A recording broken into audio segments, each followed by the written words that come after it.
built this nation. You built this nation. You know, you're just starting to get real credit for that. Okay, I don't know if you know that. You're just starting to get, you built the nation. But you were such a massive part of it. Bigger than you were given credit for. Does that make sense? Yeah, it makes sense. Makes sense. All right. All right. Good morning. Let's get right into examples of Pan-African hustlers panhandling. Let's get it. $4.99. Lineage Love in the super chat. Okay. Please like her super chat and heart it. Thank you very much. That's like tapping the plate at church. All right. So let's show an example of modern day panhandling from Pan-Africanism. Check this out. I want to ask all the ladies a question. Brothers, you can weigh in. I want to ask all the sisters a question. Brothers, you can weigh in. I'm only staying on till 3 o'clock. We got 10 minutes. It's 2:50. I got a question for the queens. Brothers, you can weigh in. I'm thinking about, I was asked to go forward with the Date with the Doctor fundraiser for FDMG. What do you all think about a Date with the Doctor fundraiser for FDMG? What do y'all think about a Date with the Doctor FDMG fundraiser? $100. The sisters will pay a $100 raffle. Sisters will pay $100. And if they win the raffle, they get to pick a social event anywhere in the country. It could be a concert. It could be a sporting event. It could be a festival. We're going to pick her up. I'm going to pick her up. We're going to pay for the hotel, pay for the flight. I'm going to pick her up, take her to the event. We're going to go to dinner. $100. And we're going to drop her back off at the hotel or the Airbnb. I am forbidden to go inside. And she is forbidden to come with me. This is straight above the belt. Okay, you saying that, but he's always in a sexual scandal with a supporter. So you saying, oh, I would drop her off. Yeah, bro, but who's following you? Like, what cameras? Are you going live this whole date? You know what I mean? Like, what camera crew is following you to confirm that? Come on, man. Like, this dude got a huge appetite for his supporters, his women supporters. He has a huge sexual appetite for his women supporters. So, dude, stop it. He's always in a sexual scandal with his women supporters. It'll be one-on-one, no escorts. But the sister will choose any event in America. One-on-one, no escorts. Okay. One-day event in America. We will fly her out, put her in a hotel or Airbnb. Dr. Umar will pick her up. Dr. Umar will take her to the social event. Dr. Umar will take her to dinner. Okay, maybe a nice walk out wherever we at as a brother and sister, and I take her back home. Is that acceptable to raise money for FDMG? First of all, hell no. You need an escort. So you need somebody there watching, preferably a brother, because a brother ain't gonna let you abuse her like that. This guy knows damn well he's taking her to that hotel with her, and they're gonna end their night like that, together in the hotel. Will it raise a lot of money? Will it? And yeah, how did this school ideology? Right, everything he should be doing right now should be centered around the school. But it became about him. About, you know, he want 2 wives, the queens. Oh, you're so beautiful, my butterscotch. You know, that Wu-Tang ice cream video. You know, oh, I need a wife, and now $100 raffle tickets with a Date with the Doctor fundraiser. What happened to $100 raffle tickets for the school? Like, you know, you come and take pictures in the school. I don't know.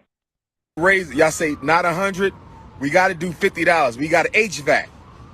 If not 100, we got to do $50. He need a lot of money. He keeps saying HVAC. This guy just a loser, man. Got to pay for the $250,000 HVAC. So how y'all want to do this? Knock the raffles down to $50? Can't go but no 50. We got to pay for the airplane, hotel, dinner. We're going to take her to a nice place. She get to choose. Yeah, but what happens if you get What happens if you raise $100,000? Are you going to tell your donors, your supporters, hey, man, we got $100,000. This is all going towards the HVAC. Bro, you're going to take her to some hotel, a restaurant, send her ass home, and you're going to pocket about 90 grand, bro. She chooses where she eat. This ain't no McDonald's. Golden, This ain't Fort no Lang, IHOP. 1865. You feel me? We talking about, Israelite. I don't know, $300 plate dinner. Now, this is literally Pan-Africanism, panhandling. Literally, this is what it's called. Okay? What do the ladies think about the date with the doctor? We're going to do 4 of Hope a them. tranny wins. East Coast, West Coast, down south, Midwest. East Coast, West Coast, down south, Midwest. Speaking of Haitian, we gotta hear a message from the pastor, Pat Robertson, about Haiti. Midwest. Gotta do that. East Coast, West Coast, down south, Midwest. Date with the doctor. I'm putting a tuxedo on.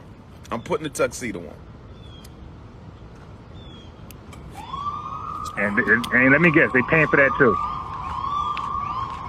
That tuxedo. What do the ladies think about? I want y'all to text me, brothers or sisters. Text Dr. Umar. Do you like the date with the doctor? No. Or does it look idea. like I'm prostituting myself for HVAC repair? Look at the fake laugh. Oh, that's just so ridiculous. I'm prostituting myself for donations. No, that's exactly what it ain't for HVAC. It's for personal gain. But brother, that's called panhandling. You're begging. Panhandling, by definition, is somebody begging for money.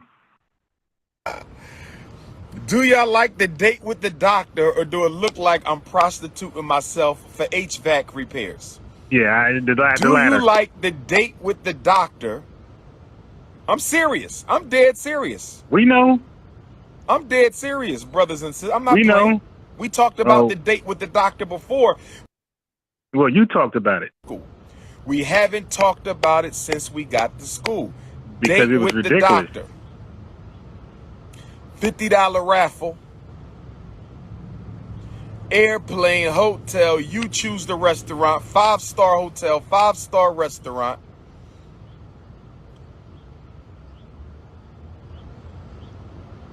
A date with the doctor. Sister ain't even got to be natural. I don't care if they natural, weave, perm. Oh, now you don't She can care. have blonde extensions down her back. This is fundraising for FDMG. Yeah, but don't they fundraise any other time?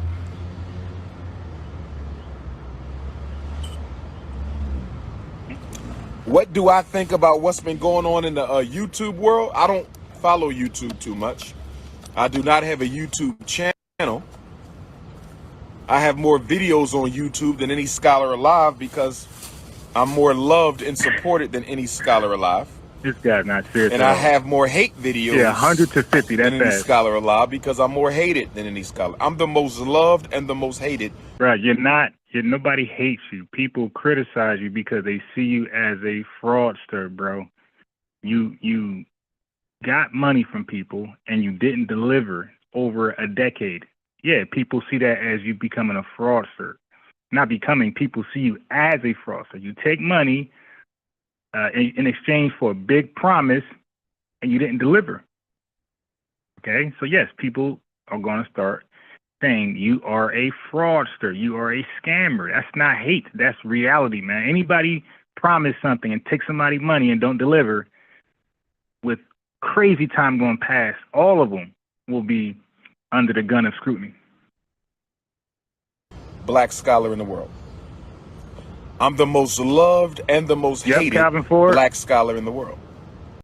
Oh my God. Yeah, that's another thing. Like, we say people are attacking us, hating us, simply because they question you or criticize you. Remember, he thought Lord Jamar and Rod Digger was in bed with the haters of Umar because they questioned where is the school and his process in delivering it. They felt like it was flawed, it was unrealistic, and they was trying to give him resources, like a blueprint for folks who got a school up. And he was angry as hell. Don't you dare advise Papa. Let me give, remember, Brother Polite, trying to sell them. Yeah. I was on his bumper hard, but he's doing a long bid, so no need for me to get on him. But Calvin Ford, I'm gonna give you a lineage wrench. Everybody, just like the video. Like the video, lineage wrench is given to Calvin Ford. I'm the most loved and the most hated black scholar in the world. Oh my God. Biologically born African women only for the date for the doctor. Biologically born African women only for the date with the doctor. Okay, so he's trying to exclude trans women. Brother, come on now. Biologically born African women only for why? But seriously, why? Cause you just said it's just a date. Like you call it a date, but it's really just dinner, 1v1 time with the doctor to discuss different things, get advice, and then you're dropping them off. Why it has to be a biological born woman? Why it can't be somebody else when it's just supposed to be a friendship dinner that you're calling a date? That sounds like you got something else up your sleeve. Date with the because doctor. I'm sure women who are not born women biologically are supporting him, and they want a chance. They want a 1v1. You dig? Okay. Your granddaddy nurse. You said 10 things people don't know about Dr. Umar. I want y'all to text me what you think about the date with the doctor. 215-989-9858. I think it's a dumb idea. We see right through it, and hopefully it didn't go well. All right? So that is Pan-Africanism at its best. Let me throw in the pastor right over here. We're going to deal with the pastor later because he has a good word for us. He's going to let us know about what the Haitian rebellion was really about. All right, so let's finish up on this right here. So this is a discussion about diaspora wars, okay? This is a panel of Pan-Africanists. It's funny, everything is pan. This is a panel of Pan-Africanists, okay? And let's finish up. Called the Afro-Caribbean, because I think that we need to rename that place because 95% of us are Africans in the Afro-Caribbean. So, but the point I want to make that the identity crisis that we are experiencing today is rooted in our enslavement. And but what got my attention early on in the years, in the last 10 years, was on Sonetta TV. I saw it first emerge with the Hebrew Israelites. And then it morphed into this Aboriginal stuff, copper tone, indigenous, emerging from the banks of the Mississippi, from the soil. I mean, it was just madness. Now, the ADOS came along the scene, and then now Tariq Nasheed have taken and morphed it into FBA. And what I find about this is that there's an insidious aspect of it, Dr. Mayat. We're now we're betraying our ancestral lineage, totally abandoning our African roots and our African ancestry. And now, if you go on social media, and I think some of the panelists reference it. If you go over there on TikTok and on Twitter, with I think they call it X now, and you go on Tariq Nasheed timeline, it's just total denigration of African people. It is a total. See this? You see this? So they just ignore Tariq Nasheed in context. He is responding to people that from Africa or the diaspora. He's responding. So they purposely ignore that. They purposely ignore the revenues, the bushmeat barrister. They purposely ignore all of the trolls, tethers and trolls and Pan-Africanists that calls his show, even the white supremacists. They think he just talked to himself. He just get on live and just debate himself. They always do this. They act like there's no tethers calling in, starting SHIT like revenue, bushmeat barrister. They don't exist. The guy I played yesterday, who wouldn't admit we're foundational Black Americans, those folks don't exist according to tethers and Pan-Africanists. We're just 100% wrong. All blame is towards us and Tariq Nasheed. Also drop the bomb if an African scratch their finger, if an African fell down on the floor, if anything he could find, the most petty, the most insidious, the most obnoxious things, and you post it day in and day out. I just cannot believe this man who have came out with hidden colors was pimping us all along. Now, pimping them all wrong. Again, brother, I don't know what you were getting out. You watch Hidden Colors, right? What do you get out of there that you believe that the overall message was to love Africa? Africans are great. Africans are great. They're the representative of Blackness or Africanness. They are the leaders of the world for melanated people. Where did you get that from? Watching all the Hidden Colors. I didn't get that message. I recall Michelle Alexander being on there, speaking of mass incarceration in America amongst FBAs, not Africans, not the Caribbean. I recall who else? Was Dr. Joyce DeGruy Leary was on there, speaking on behalf of FBAs, Adolf Friedman, not the entire world of Black people, or not Black people, but Africans and those alike. So many people, so many guests was on there. Dr. Claude Anderson, he was on there. Was he speaking about Africans or foundational Black Americans in America? All right. So most of his guests, when they spoke, a lot of their conversation, a lot of the information was centered on foundational Black Americans in America. It was not a global message. Matter of fact, the Hidden Colors series was directed towards foundation Black Americans. Even when he did 1804, that was directed towards us, because why would he direct it towards Haitians? Like, they pretty much know what happened. It was us. Like, we were in the dark about Haiti's revolution. So I can argue all of his work was towards an FBA audience first and foremost, and everybody else indirectly, or second and third. Yeah, so I'm just confused on how he watched Hidden Colors and he thought that somehow we were worshiping Africans. It was like a petty opportunist. Now, this guy right here. Hold on. Let me get my annotation. This guy right here is obsessed with Tariq Nasheed. So he's not going to say one thing. This guy right here. Move. He's not going to say one thing. Now the guy's making up shit. Clearly making up shit. But he's not going to say one thing to check him. Right here. He's like, amen.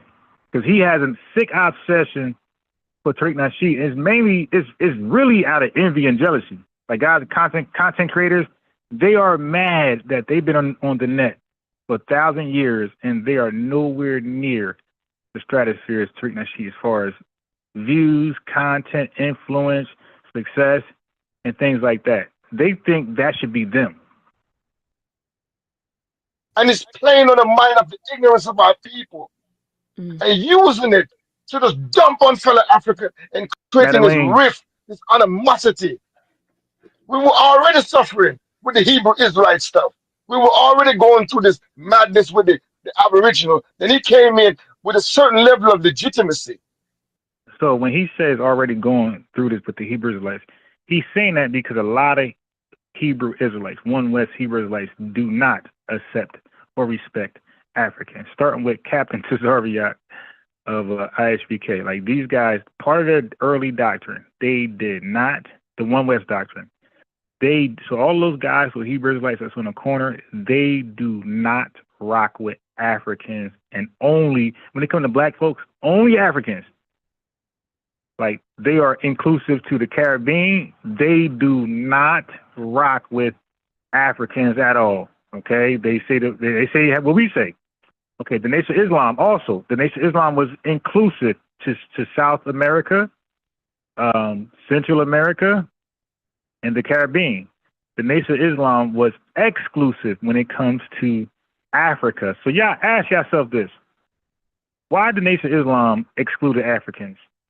Why did Hebrew Israelites under One West doctrine exclude Africans? Like, what is up? Like, what's up with that? Like, what did they see way back then that we're just finding out now? Because he parlayed with the pimping of the And it ain't all Africans, by the way, not absolute, but enough to exclude all of them. whole in living color stuff. I mean hidden colors. Got his way through the door. We thought he was one of us. Then we realized he was using us. Was able to get the scholars them, pay them a little change to get them to speak about African history. But he wasn't genuine about it. And we see it all exposed now.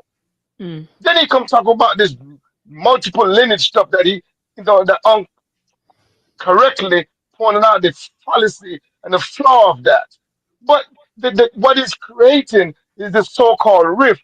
If, Dr. Maya, if you look around the globe, Hey, I told you, family, they call it diaspora wars. I don't know why they say that. Because they only always blame us. We are the perpetrators. We are the defendants. We are the assailants. We are the aggressors. We are the bad guys. All of them solely blame FBAs for any back and forth with anybody. It's our fault. we're 100%. African people emerging from our Seven up. colonialism. We've all been crippled, and we're trying to come up. We're trying to build unity. We're trying to get back our resources. We're trying Build unity with who? Or how? Why is it hard to build unity? Like unity, if you want to build unity, the first thing you come with is respect and flowers. Respect and flowers. So if I move to any of y'all cities, I don't give a damn how bad it is, and I don't care how unneighborly it is. If I come there with respect and flowers, I guarantee you I will unify with so many people in that community easily. I don't care how angry they are. I don't care how bitter they are. If I come with pure respect and flowers, I'm going to get along with folks you can't get along with. to get the family back together. We're damaged people. We're trying to repair the damage. And we're trying to build cohesion. The only group that I see is pushing against and fighting against the coming together of African people is these so-called FBAs and I told you, it's us. So we're going to ignore all of the Africans who say we ain't SHIT, we got no culture. I don't know. Okay, how does this rhetoric from Africans show that they're trying to unify with us? They say we don't have culture. They say we're lost. They say we need to come back home. Okay, they say we're under the white man's thumb, like we're the white man's lab rat, his zombie. We just do whatever he says. They say we're lazy. They say we ain't really doing anything, like we don't have a land. How is that rhetoric? How is that rhetoric unifying us with Africans? Again, Africans is a made up word. There's no such thing as Africans, by the way. But how is that? That's like saying South Americans or Central Americans. Like we don't tweet. That's not how we talk. Europeans. Like that's all bullshit. You just say the Irish, the Scottish. So collectively calling everybody one thing by their continental name is like the most goofiest thing to do. You're grouping everybody up who's clearly different. Scottish people are not the same as Irish. They're not the same as Germans. They're not the same as Russians. So to sit there and say the European, that's just unscholarly. It's just terrible practice in communication. those lights, like the Aboriginal, the native copper tone madness that coming out, and the Hebrew Israelites. They're the only set. If you look around the globe, and then you also got ignorant African people on the continent, in the Caribbean. So this guy just talking in circles now. Like, listen, to have a serious panel, you can't allow emotional outbursts. You got to step in. Like Tariq Nasheed would never allow that. Okay, all right, brothers, land your plane, or I land it for you. This guy's just emotional and just outbursting with fake outrage. Who are low.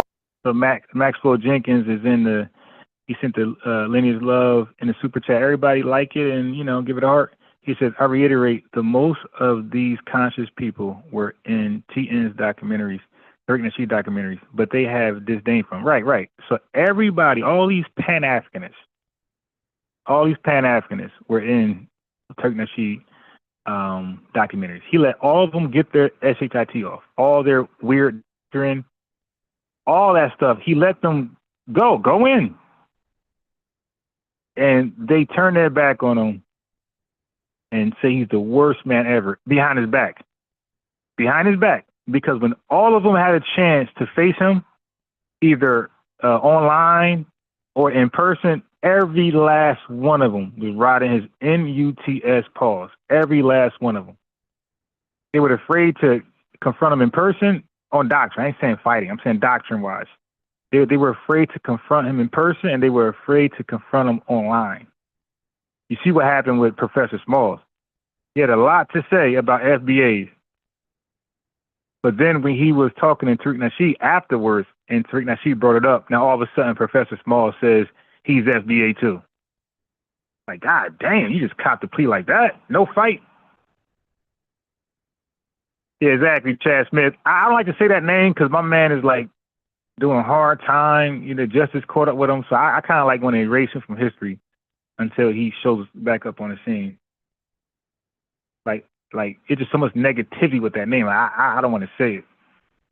Low information people, lack of knowledge, they probably get caught up in it because there's not. Oh, Severe Bay was selling bootlegged hidden color DVDs. Yeah, I believe it. Live wire. If you go on TikTok, it's anybody goes. Everybody's a scholar who don't know nothing, and it's distorting. It's mud.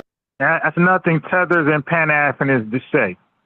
They act like they corner marketed history. Nobody knows history but them. Okay? And I question their historical account. In the water. And so when we say Pan-Africanism, it's trying to bring the African family together. We share resources. We respect our culture.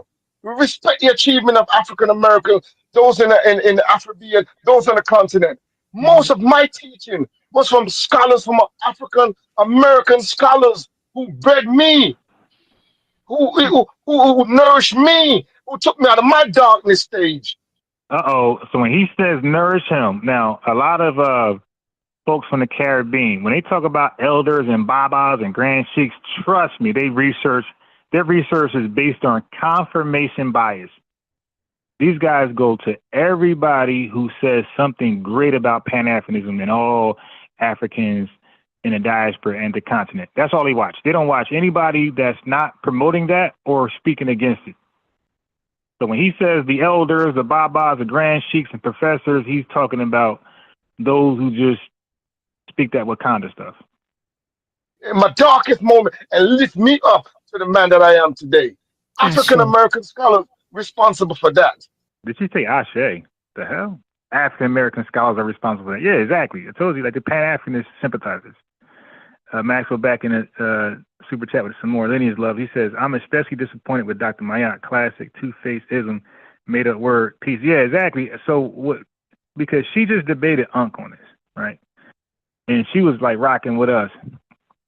So for her to shift gears and turn her heels back towards this religion, this joke of a religion, Pan-Africanism, is ridiculous.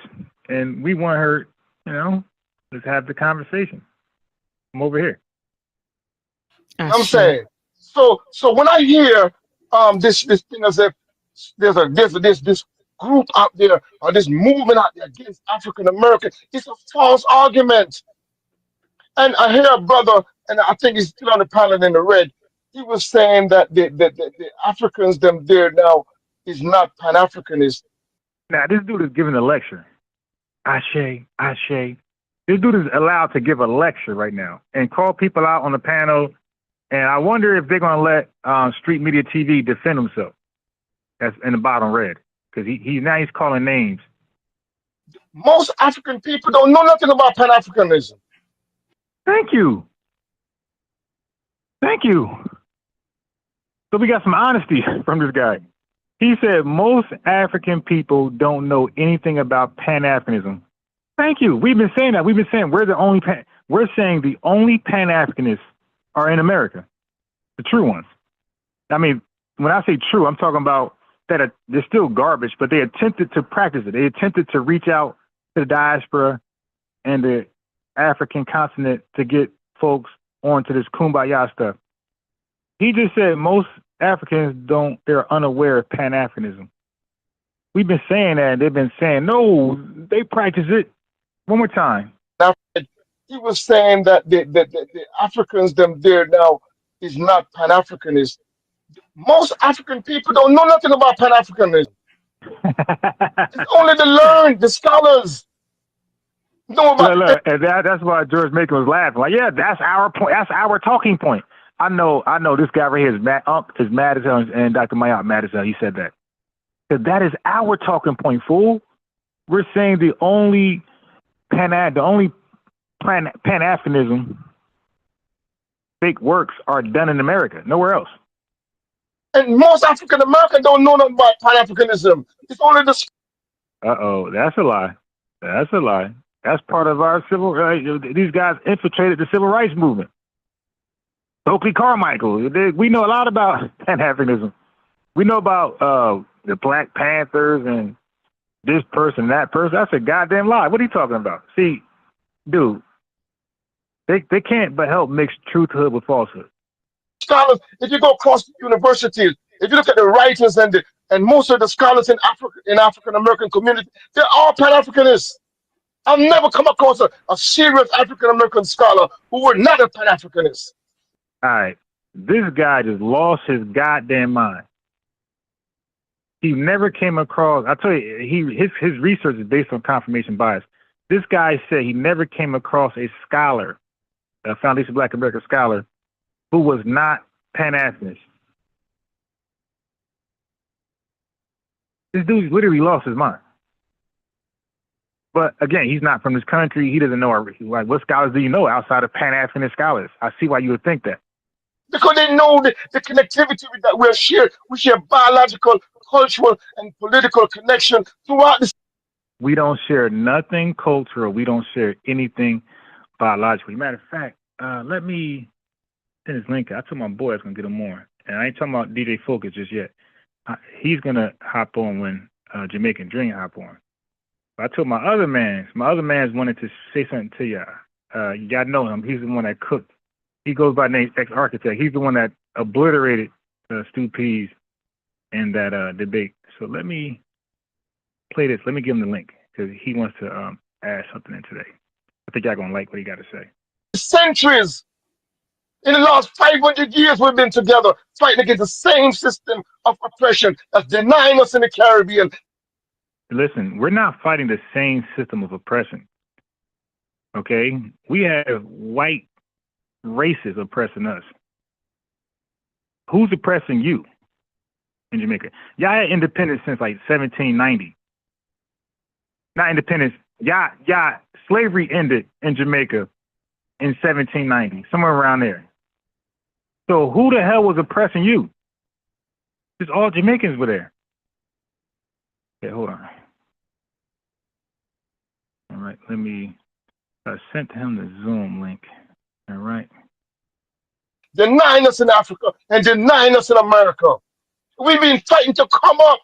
But those who know better have been the one in America, in the Caribbean, and in Africa. They've been trying to work together to pull it together scholastically. Put what together scholastically? What are you talking about, man? He's just running his mouth, and they won't let him shut up. Now, he's been talking for 10 minutes straight, longer than anybody on the panel that called in.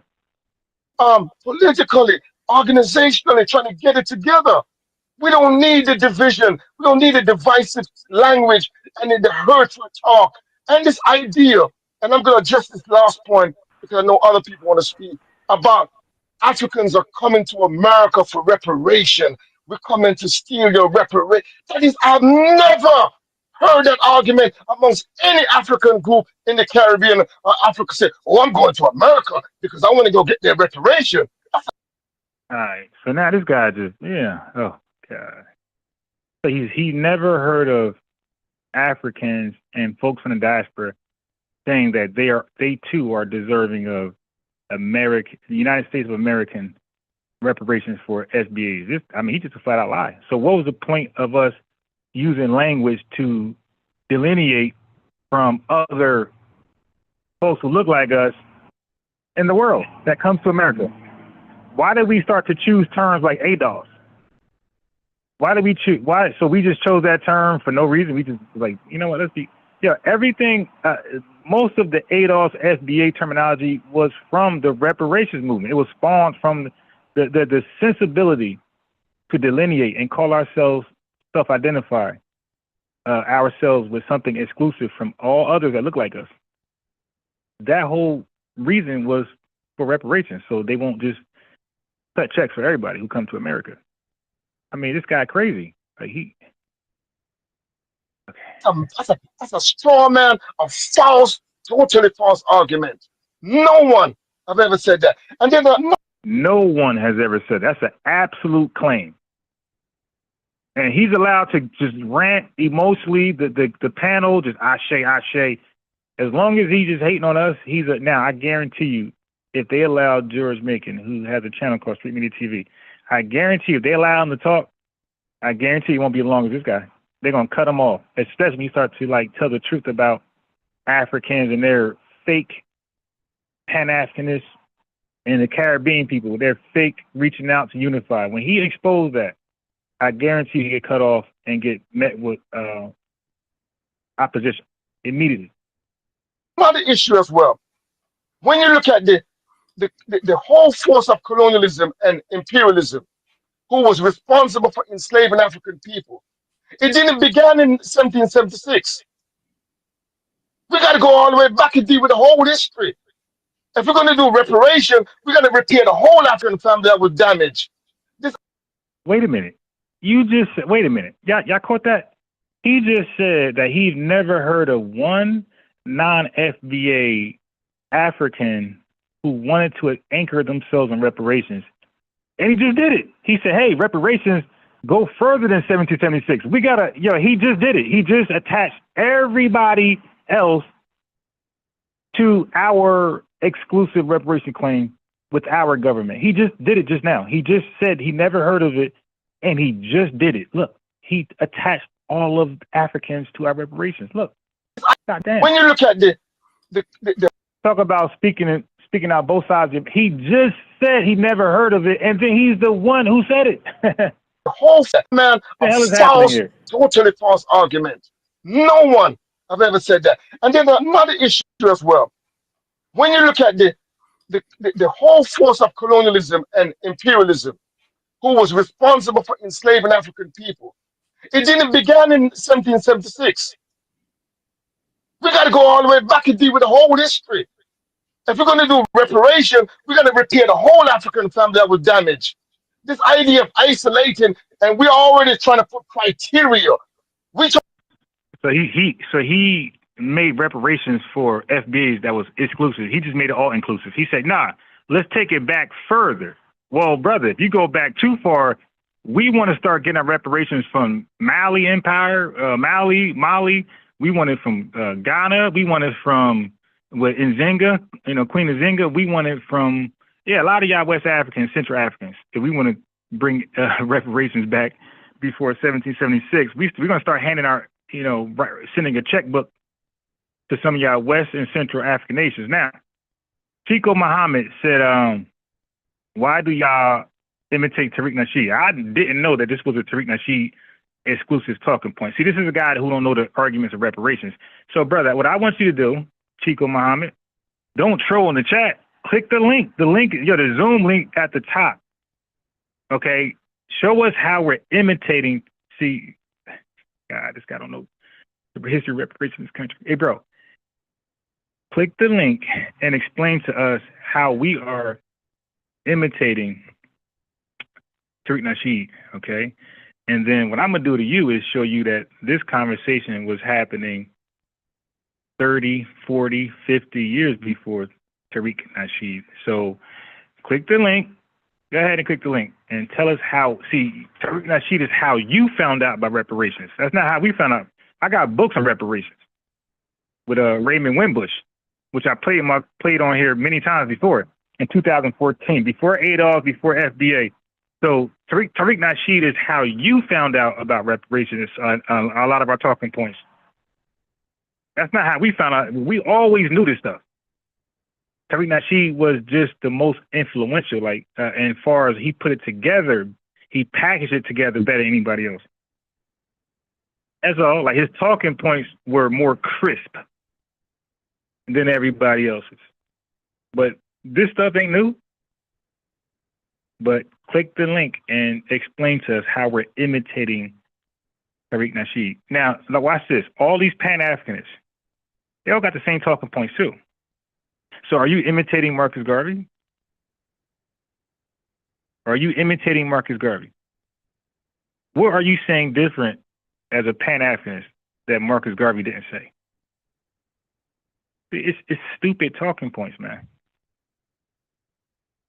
Trying to predetermine the criteria for how imperialism is going to be forced to pay reparation.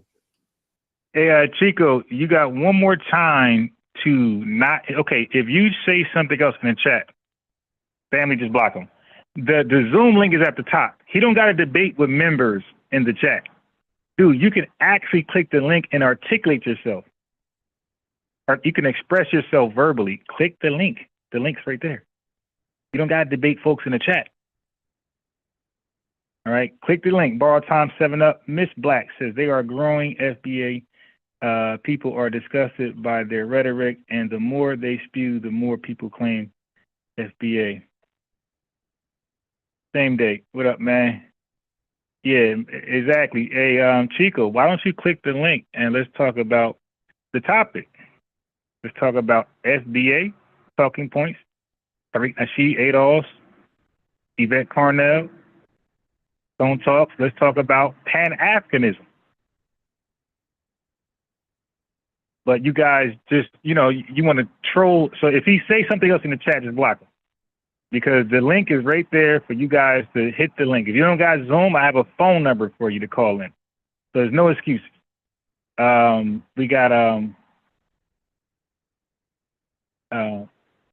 we got Freddie Jackson saying he's not happy with the channel. No problem. The channel's not for everybody. Okay, so this is the first time we're getting trolls. So we're actually doing good. Because normally we only get the lineage, people of the lineage. So we're getting trolls. That means, we're onto something. Tariq is more palatable to the average person. Tariq was necessary for the movement because he was able to bring it mainstream due to his stature.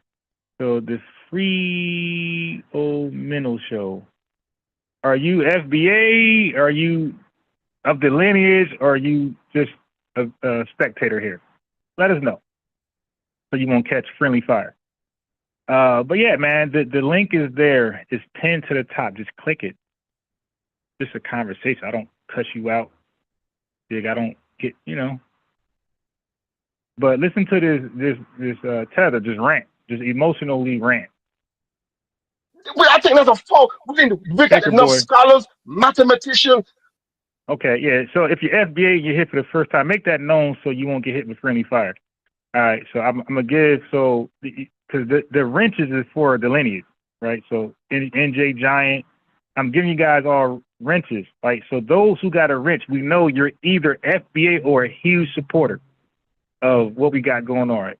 Folks without a wrench are either suspicious, we don't know what they are, or they're just not FBA. So this is how we delineate in the chat. We delineate over here. We delineate with the wrench. All right? This host has the intellect of a 7-year-old. I mean, bro, prove it. Call in. You guys can make a claim, but you got to call in and prove it. Like, show me. Embarrass me. This is live. This ain't pre-recorded. This ain't a premiere. This is live. Call in and let me know how dumb I am. Because you can't chat no more. Scientists who can figure it out. If we're talking about being scientific about it, we got enough social scientists, sociologists, writers, thinkers who can figure it out. I believe it in our scientific teachers. Yeah, this guy just ranting. Scientific teachers. Okay, here we go with that argument again. Ain't no science in Africa before the Greeks, before the Romans. Well, you did before Yeah, I mean, good luck with that one. Yeah, Miss Black, I gave you a lineage wrench. Go ahead and like the video, family. Like the video. We just getting started. And Let's researchers act. who can find the answers. Peace. So let's not prejudge who's going to get what. Oh yeah, and guess what? Same day, your boy made the jumbotron again today. So after this guy get done ranting, we're gonna feature your boy again because he just make himself sound so stupid on this platform. All African people were damaged by the entire system of enslavement. It was a National global Geographic must conspiracy, want that job. a Western conspiracy against the entire African family. So now we're trying to emerge, and now we're going to start getting Bro, divisive and land turn your against each plane. other God when damn. our focus should be against a common enemy Oh, who's the and common try enemy? to build each other up. Oh, wait. Who's the common enemy? See, this is where we miss each other 100%. When we talk to non-FBAs, right, and they start to say common enemy, we start scratching our head like, who the hell is the common enemy? Because right now you are. Like, it's like, what are we missing here? Can you imagine like a robber is in your house, you dig, and you're watching from work. You're watching from work.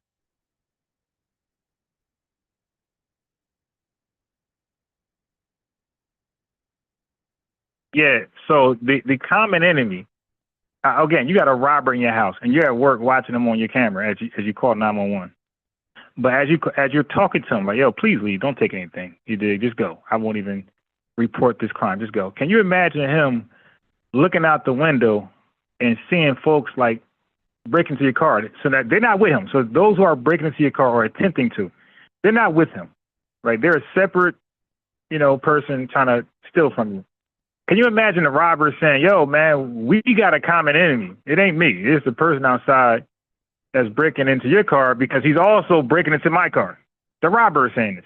It's like, yo, you are the enemy, and so is the person that's robbing in both of our cars.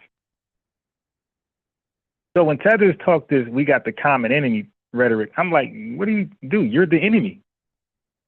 We don't separate you from white supremacists. Like, dude, to us, you're team white supremacy. Check out the live yesterday at 8 o'clock. It was all about is Pan-Africanism is white supremacy. It's a tool of white supremacy. So miss us with this common enemy talk, man. He's trying to piggyback from Malcolm X. Dude, that's the 1960s, man. We're in 2025 now, bro. You are team enemy, team white supremacy. And respect each other. I'm a child of the Afro-Caribbean. I spent 20 years of my life in America, 20 years in Europe, and 20 years in the Afro-Caribbean. So I respect the entire family, but my nourish. And he's look how long he been going on. And Ashe, brother, Ashe, just ranting emotionally, lying and making false claims. First of all, we don't have a common enemy. We never had colonizers. Okay, what separates us, again, this is just, when you research our history for real, you come to these conclusions. It's just obvious. We never had colonizers, by the way. We never had colonizers. We had slave plantations, slave owners. Okay? And they didn't. They had colonizers. So we don't even have a common enemy. Like, everything about us is just night and day.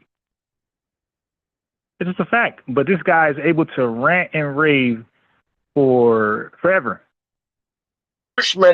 My knowledge came from the African American scholars like Dr. John Henry Clark. Exactly. Like Dr. Ben. Okay, now Dr. John Henry Clark is on record. I played yesterday in front of a fake Pan-Africanist. Dr. John Henry Clark is not somebody forever. He's not a scholar, due respect. Okay, he said that he will lie. He will lie, right? In his scholarship, he will lie or withhold information, which is lying. When you withhold information, you're lying. So he will lie to preserve the image of certain Pan-Africanists that he likes. He will withhold information that will make them look ugly, that will give them a black eye in history. He will preserve that. Like the white man would do their own. He will preserve that. He won't tell the whole truth, nothing but the truth. He will preserve and reserve information, omit information that'll make certain Pan-Africanists have a black eye in history. That's what John Henry Clark said. And so, no, we don't read his works based on that. We can't take his works face value anymore. Like, matter of fact, why even read his shit? Like, you don't know what's the whole truth and what's not. When you make that admission, like for me, I can't do nothing with you. I got to move you out the way and research without anything you said. Like Browder, Anthony Browder. He's just naming random people. Bro, name a FBA scholar who's not a Pan-Africanist. Can you just do that? Is that possible? Those are the scholars that nurtured me in my early stage, and even to today. Many of them. And I got a whole library of great scholars. Oh, yeah. I played that 22-second clip yesterday in front of Revenue. Revenue has become a new troll on Tariq Nasheed Radio, right? Or his Tariq's Twitter lives. He's been a regular over there, right? But his beginnings are over here. He goes under the name Kwame over here. But I changed his name to Revenue. So he's no longer Kwame over here. He's Revenue here. He's Revenue everywhere. Yes, clip. He was doing all types of explaining. Well, the white man does it too. Okay. The majority of the scholars in the in the Pan-African movement are African American people. This guy, so his mic ain't shut off. He's allowed to just emotionally just rant, saying the same thing over and over. The phenomenal show facts, and we've been fighting them for centuries to this day. Madeline Johnson says, in the state of Minnesota, I can tell you that it's the most migrant state ever. I would never want to go there. Your granddaddy nurse says, exactly, Ron. NJ Giant says, yeah, he didn't know that. Yeah, I got the clip. The dude's a piece of trash scholar. Maya Naturals, they sold those Africa to every slaveholding country. Amir Lasser, I saw the movie Weapons, and they used them in Pan-Africanism the same way. I mean, they might be that way. That's why it's so easy. Miss Black says, Pan-Africans, do your thing. No one is stopping. Exactly. Do your thing. But they believe FBA is stopping them. They believe us self-identifying as ADOS or FBA and freedmen. They believe those titles, those labels are stopping them. That's why they're so mad. Okay, so they're saying don't delineate. Disaggregating and they believe delineating. They believe those two actions are stopping them. That's why they're so vocal today. DeMarca Yarborough says, I will never trust these Africans. You can't be disrespectful in the manner they have and come back to apologize. Hate is hate, and I'm definitely not being bothered at all. Yeah, they canceled themselves, basically. As Axe says, he was not a real doctor. Yeah, I forgot about that. He wasn't even a real doctor. He lied about him and Ben, who they call Dr. Ben, and John Clark. They call them doctors. These guys are not doctors. They're no different than they're the same doctor as Dr. Malachi York. Like they just throw the name, they just throw the doctor there. None of them has a doctorate degree. All three of them. Dr. Malachi York, Dr. Ben, and Dr. Henry Clark. They are all the same doctor. Okay? They just put it there, and it's Dr. Phil Valentine. All these guys none of them are an actual person that holds a doctorate degree. He's bloviating. G. Rose Mo, peace to you. FBA Ronnie, they are like, why y'all stopping us from getting y'all money too? Yeah, exactly. They can't panhandle anymore. The panhandling was towards us, FBAs. And now we're like, nah, that Pan-Africanism panhandling, that's done. Like we are dealing with our own. So I just want to put that on the board, Sister Maya, and saying that it's one love, it's peace, and I hope we can just live together as a good family, man, and stop the hate, the denigration. It doesn't help. It doesn't help. It makes us look bad, by the way. Thank you very much. Hey, thank you very much. Thank you very much, brother. Najee, you have the last words. Kyle is in his feelings about not getting on. We getting ready to close out, Kyle. Can you hear me? Yeah, we getting ready to close out, man. So okay, so nobody can respond to that. You see what I'm saying? So like these panels are disingenuous, they're goofy, and they don't even go nowhere. Like the masses don't see them because they're not honest. So they let a guy get on there and rant for 15, 20 minutes. how dumb, delineating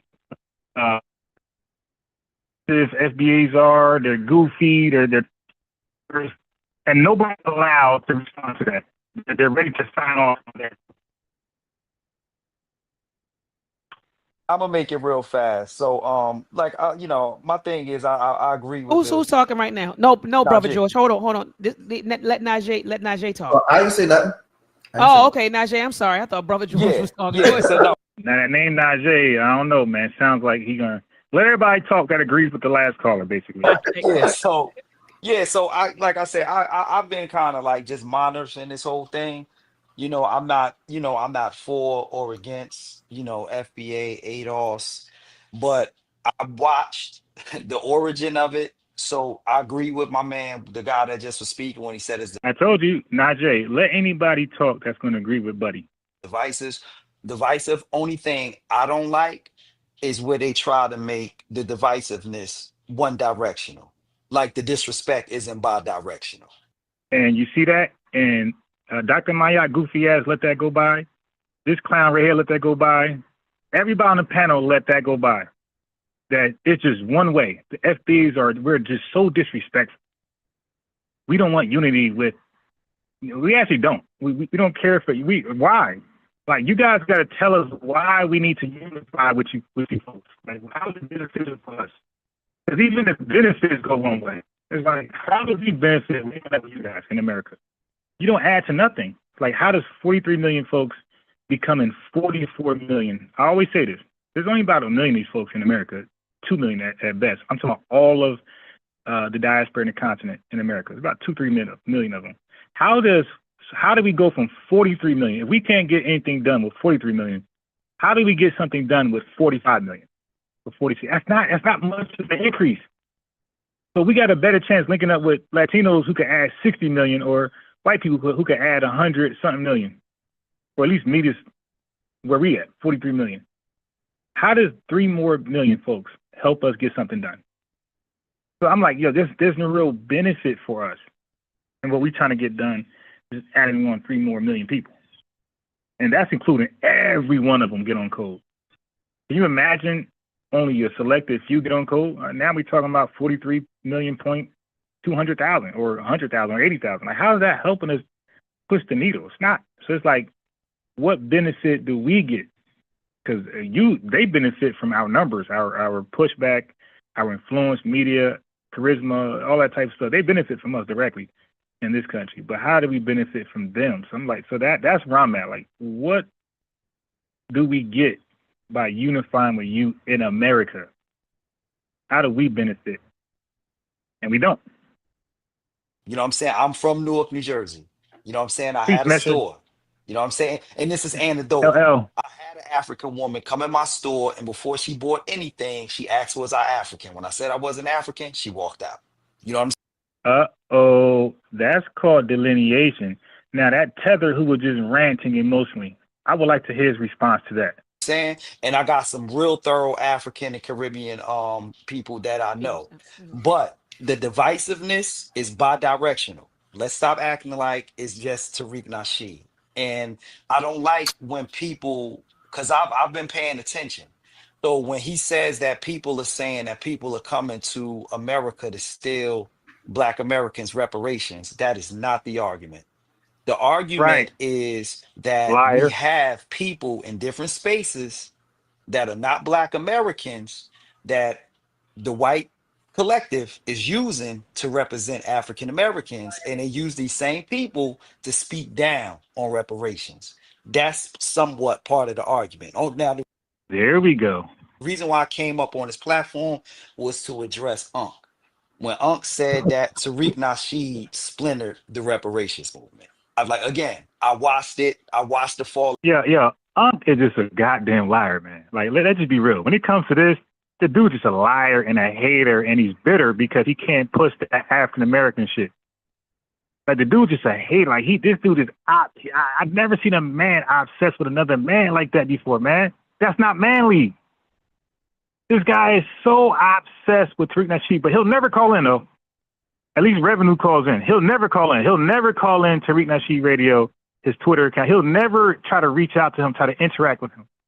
I think Jared Taylor's a liar. Okay, I would love to interact with Jared Taylor, Richard Spencer, Candace Owens. I reached out to them. I'm in their, comment section. I'm emailing. I'm trying to really have a conversation with these folks. Like, they just too busy. They don't see me at all. He's not trying to reach out. So Tariq Nasheed is way more accessible than Jared Taylor, Richard Spencer, and Thomas Sowell and Larry Elder. I'm sure I could reach out to Myron Gaines, which I'm going to do. That's going to happen for sure. So Tariq Nasheed just as accessible as Myron Gaines. So, but you don't see me talk about Myron Gaines ever on his live, ever. But this guy talks about Tariq Nasheed all the time and will not reach out to challenge him on anything that he believes Tariq Nasheed is wrong on. Nothing. I can't respect that, man. Can't respect that. He comes over here and get cooked very easily. Just like, dude, what are we doing, man? Out from the deception. You had a battle of two egos. Mama. Yvette Carnell, Mama very dead. egotistical. I heard. Tone, very egotistical. I heard. They helped splinter that movement. There was an article that came out that was because let's move forward. I want to know if Street Media TV is going to be able to talk. Social media is the only divisive person that pay attention that. Oh my, I do. Compared us to this woke guy. Word. The only thing I'm saying is for my brothers in the Caribbeans and in Africa, let's stop the bullshit. Y'all know that y'all been divisive. Y'all know that y'all been saying some real slick, shady stuff as it relates to Black Americans. Let's cut it. And I'll close. All right, brother Najee. Appreciate you, brother. Can I just say one more thing real quick? It gotta be real quick because I'm closing out. It gotta be real quick. But the tether who had all that hate can talk for ages without. It gotta be real quick. Gotta be like super, like under 60 seconds thick. Go ahead. I just want to. Yeah. That is so disingenuous. It gotta be under 60 seconds. I told you, any pushback from anti-FBAism is gotta be under 60 seconds. But if you hate FBA, you hate what we're about, delineation, in life, and where you want to call it, eternity to talk about these panels. Come back up because that's why these panels don't go anywhere. Like they go undetected. I'm giving them the most shine they're ever gonna get on. I'm giving them more shine that they'll get by themselves. Because the elder that was speaking is what I was talking about. Real quick, the problem is in the whole diatribe that the brother was saying, everything is foundational Black Americans' fault. The divisiveness, and like I said, I'm here on the East Coast, man, in Philadelphia. Like for a long time, it's been a division. Like if Liberians and the Ghanaians ingratiate themselves into our culture, all the other groups don't. And like you got to stop. And I know in Pan-African we've been fed this. We glorify Africa, and we thought it was this big utopia, and it's not. They don't. They don't do that in Pan-Africanism, George. What are you talking about? Nobody's glorifying. A lot of distortion taking place. Nobody's glorifying Africa and acting like it's a big no. Wait a minute. Nobody glorifies Africa? Yeah, okay. So now they don't glorify. You're trying to make us African. You're trying to make us African, but that ain't glorifying Africa. So now all of a sudden, we're crazy now. We're crazy. Oh, we're not trying to glorify Africa. That's all y'all talk about is Africa. Like it's like a first world independent country that's got it. Like they got 54 states. Like they act like 54 countries. They act like the 54 countries in Africa, the continent. They're all cold and they got it going on. In Africa, the country, 54 states in Africa, the country. That's how we talk.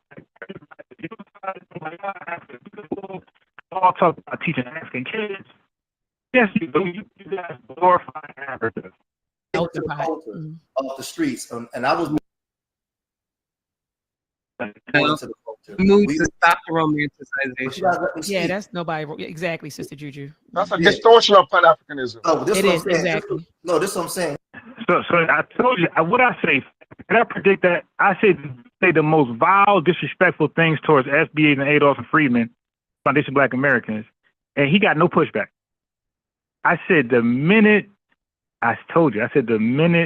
George Macon in the red that has a channel called Street Media TV, I said the minute he opened his mouth and say something contrary to Pan-Africanism, I said they're going to cut in, and they cut in right away, all of them. Oh shit. We all black here in America. We got different experiences. We may disagree, but the way I was taught was, everything was about Africa. We had the red, black, and green medallions. We was fighting the free Mandela. We wasn't taught about the tribalism and stuff like that was going on in the early years. We thought Africa was this utopia until you start really studying history and learning the different tribalism. That's why we had a mentality. When you came here, you was just black. A lot of them don't come here with that mentality that we have. Right. That's what I'm speaking to. So what happens is a lot of times when I hear us talk, we let them off the hook. And I'm not saying y'all because y'all do be going in, but I've been in this space a long time and I've been having these arguments. Right. So maybe next time we can unpack that whole argument you say on the next show. No, well, you can unpack it over here though. Like, why you gotta wait till y'all control panels and let Tethers emotionally rant? Hey, come over here and unpack that. I'm sure I could get. Listen, if one of them came over here with those Pan-African talking points, I'm sure we'll get 300, 400 live viewers in. I'm sure. Because even a lot of that is distortion. Because we've been fighting a liberation struggle. Those are not tribal wars. Yeah. All over Africa. Right. Now, look, he was able to cut in. George Macon only got 60 seconds to speak. Dr. Maya, everybody cut in. And now the Pan-Africanist Tether, he was able to cut in when he disagreed. George Macon disagreed with everything that Tether said, but he stayed quiet. The Tether can just cut in, object, and take over. Listen, look at this. Struggle up a liberation struggle. Okay, but he don't have 60 seconds, though. The Tether don't have 60 seconds. Let me jump in this for a minute. The young people. Okay, so everybody can cut George Macon off, and now he's going to jump in. Running over to the other side, and we got to look at why they doing it. No, I want to address you for a minute. There's a reason why they doing it. Hold on for a minute. Hold on. You saying the young people running over to what side? The young people online and all these different places and spaces is looking for a different identity because they don't want to associate with something that they deem as a failure. Now we're older. I'm saying, what are you deeming as a failure? What? Huh? What? Pan-Africanism is a failure, fool. I have a different perspective. Pan-Africanism, the pro-black stuff, when you look at our communities, it hasn't matriculated back into success within our communities. Hold on, let me get this straight. Because it's man, come on, man. God damn, bro. So now he only checks the Tether when the Tether cuts him off. I've been nice in this motherfucker. Somebody called my phone. Your language. Okay. I'm already hot. You just gotta know how to interject properly. Man. You gotta teach you that. I was talking with Oh, you talking about him? Because I was talking to which one? You have to learn how to interject. Breeze, Omega. You're not on the west side, man. I like Juju in the middle. Yeah. I asked a question about something. You was. Yeah, I like Juju in the middle. I think she's fair. I think she speaks from the heart. Okay, but everybody else is on some bias, confirmation bias shit. Telling me, and the other you jumped in. No, go ahead and make your point. Go ahead and make your point. Juju, I want to make sure I'm not delusional because sometimes I lose my mind. Wasn't me and him just talking? No. Right? Nobody. But before that, it was three of us. Before that, I heard Juju, it was Dr. Mayat, and all of us. Hold on. But you said something. You talked like that. I like Miss Tiff too as part of this panel sometimes. It's Miss Tiff and Juju can come over here and have the same conversation. I think it'll go very well. 35 minutes. 35 minutes, bro. I heard all that, and I didn't say a word. But that's a long time ago. That's a long time ago. We've been past that. Hey, look, hold on. Look. Yeah, I'm about to say, y'all go ahead and take this. And this is what happens when you have that many people on the panel. It's usually chaotic. This conversation on the community is skeptics. I'm about to be out of here, man. My point is, so they were like dual streaming, I guess, or okay, so this was back to my aunt. Right. True, bro. That the Pan-African moves, the Black movement, so they were successful, yo, because we're here. We're standing on. Yeah, look. Not intangibles. the Pan-Africanists were successful because we're here. Well, okay. What are we doing, man? Intangibles. Like, they shoulders. That I'm telling you, bro. It's just at this juncture, the information is no longer relevant for the struggle. And so now we move forward, but we stand on their shoulders, bro. If not the mistakes they made, if not the ground that they push forward with, yo, then where we at? Who is this they? They always say a plural pronoun without establishing a noun in the front. Who is this they? So that's okay. You got Pan-African people now that's with the signs. They should have always been with that. If you look at the origin of it, it was with all that. So we what Pan-Africanism person right now is with the science? You can't classify everything. I'm saying it's big red forward, yo. The names will change, but the game will be the same, bro. That's all I'm saying. That's all I'm saying. So I don't like to throw dirt. You gotta listen to the young people too when they talk. No, but George, you were saying like it ain't produce anything, and what he's trying to say is his fault. What did it produce?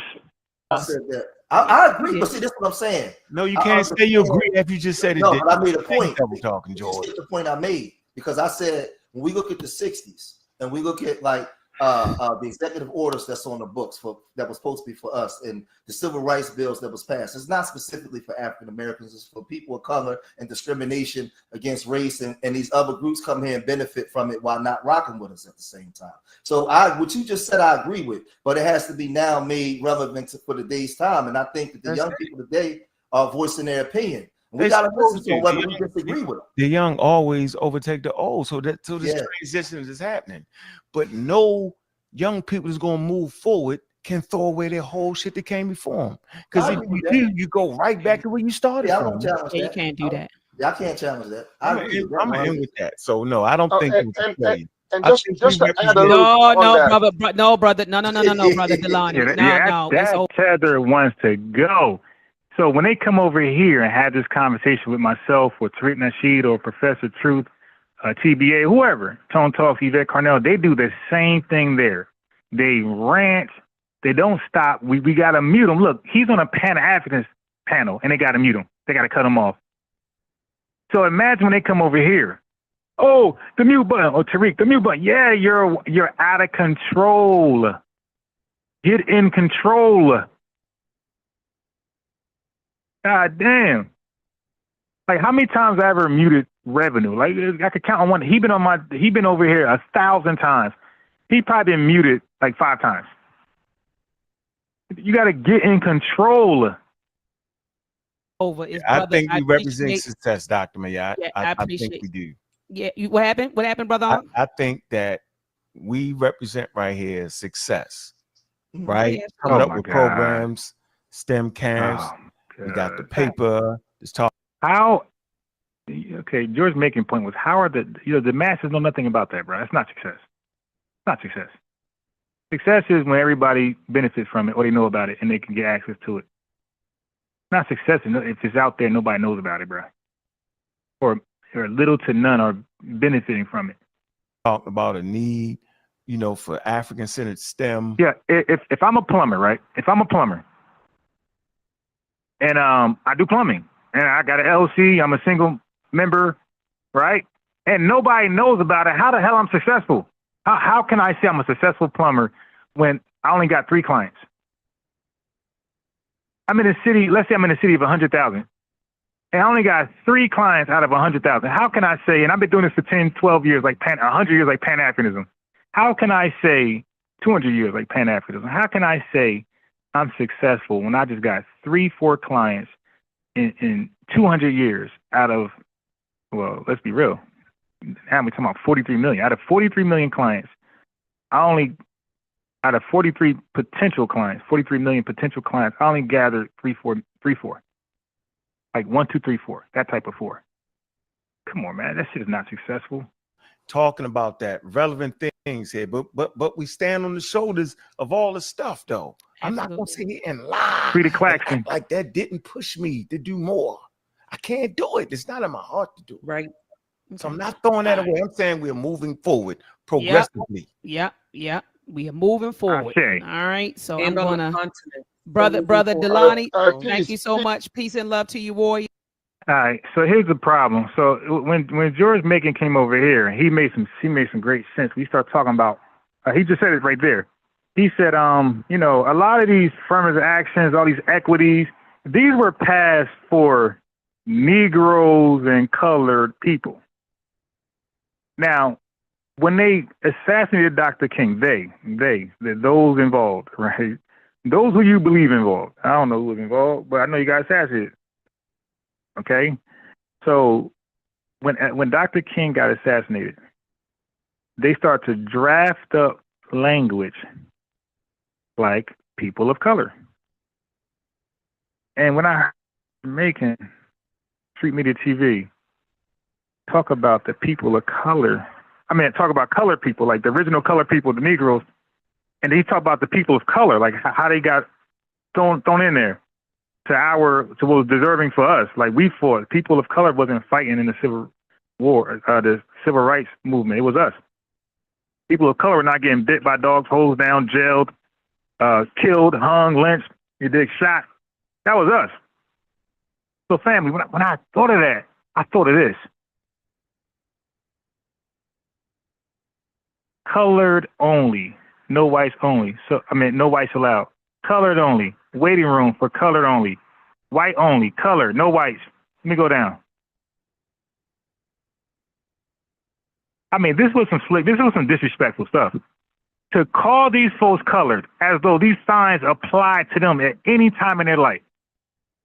Like, yo, we were the colored people exclusively. We were the Negro people exclusively. These signs, when these signs was out, they were only for us.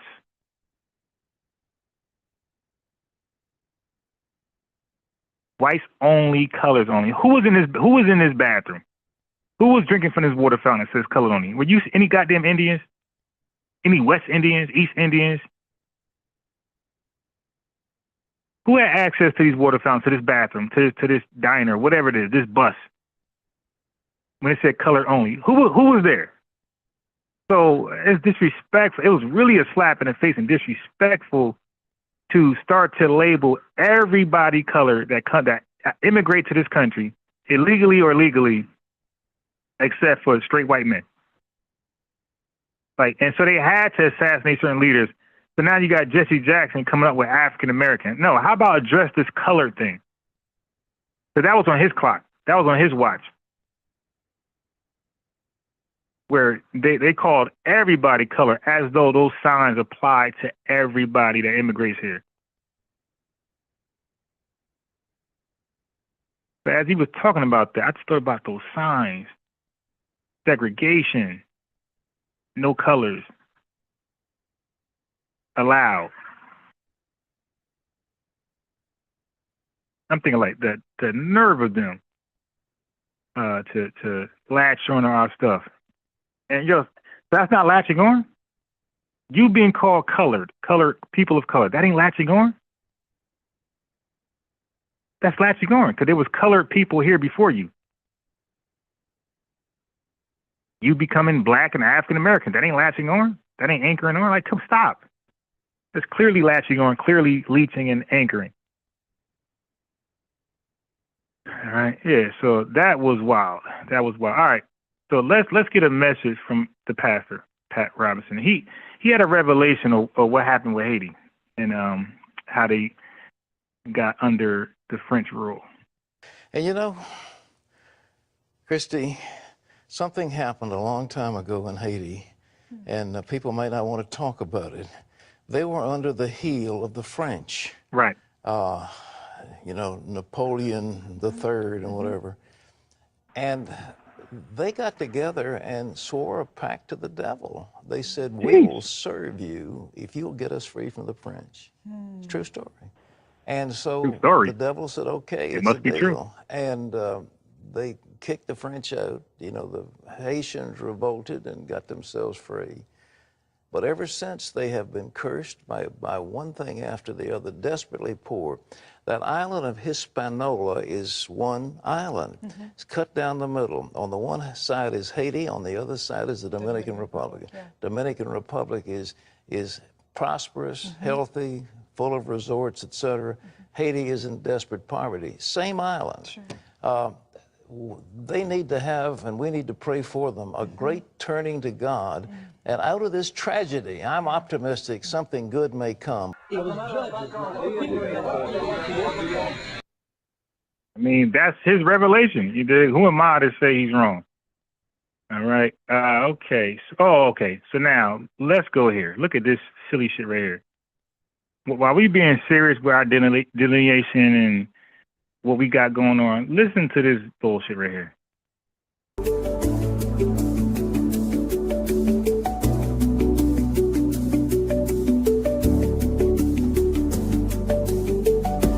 Yo, we got to drop this conspiracy tether stuff, man.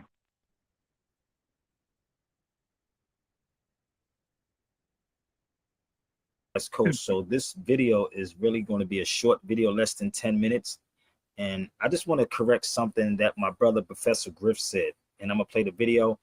I don't know how many of y'all are familiar with the Rex 84, but I'm going to... Family, we got so much important stuff to be dealing with. And he's talking about Rex 84, King Alfred's plan. Like this, oh my God. I remember when I was like 20-something years old, I had like a pamphlet. Look, this is the King Alfred plan. People looking at me like, dude, you don't get your goofy. Play the video and try to shed some light on. Hey, they have nothing to talk about if it ain't about FBA Adolf Friedman, Tariq Nasheed. They have, look, this guy got to talk about goddamn Rex 84, King Alfred plan. This was a big thing. This conspiracy garbage was a big thing in like the, I think 2006. 19 years later, this guy has no content, no creativity, nothing to talk about. So he brings it back 19 years ago, and he brings that here. Look at this. For what Griff was trying to do and didn't show y'all the Rex 84. So the video is with Professor Griff. It was sent to me, and Professor Griff was reading about the Rex 84. This is only a replay, people.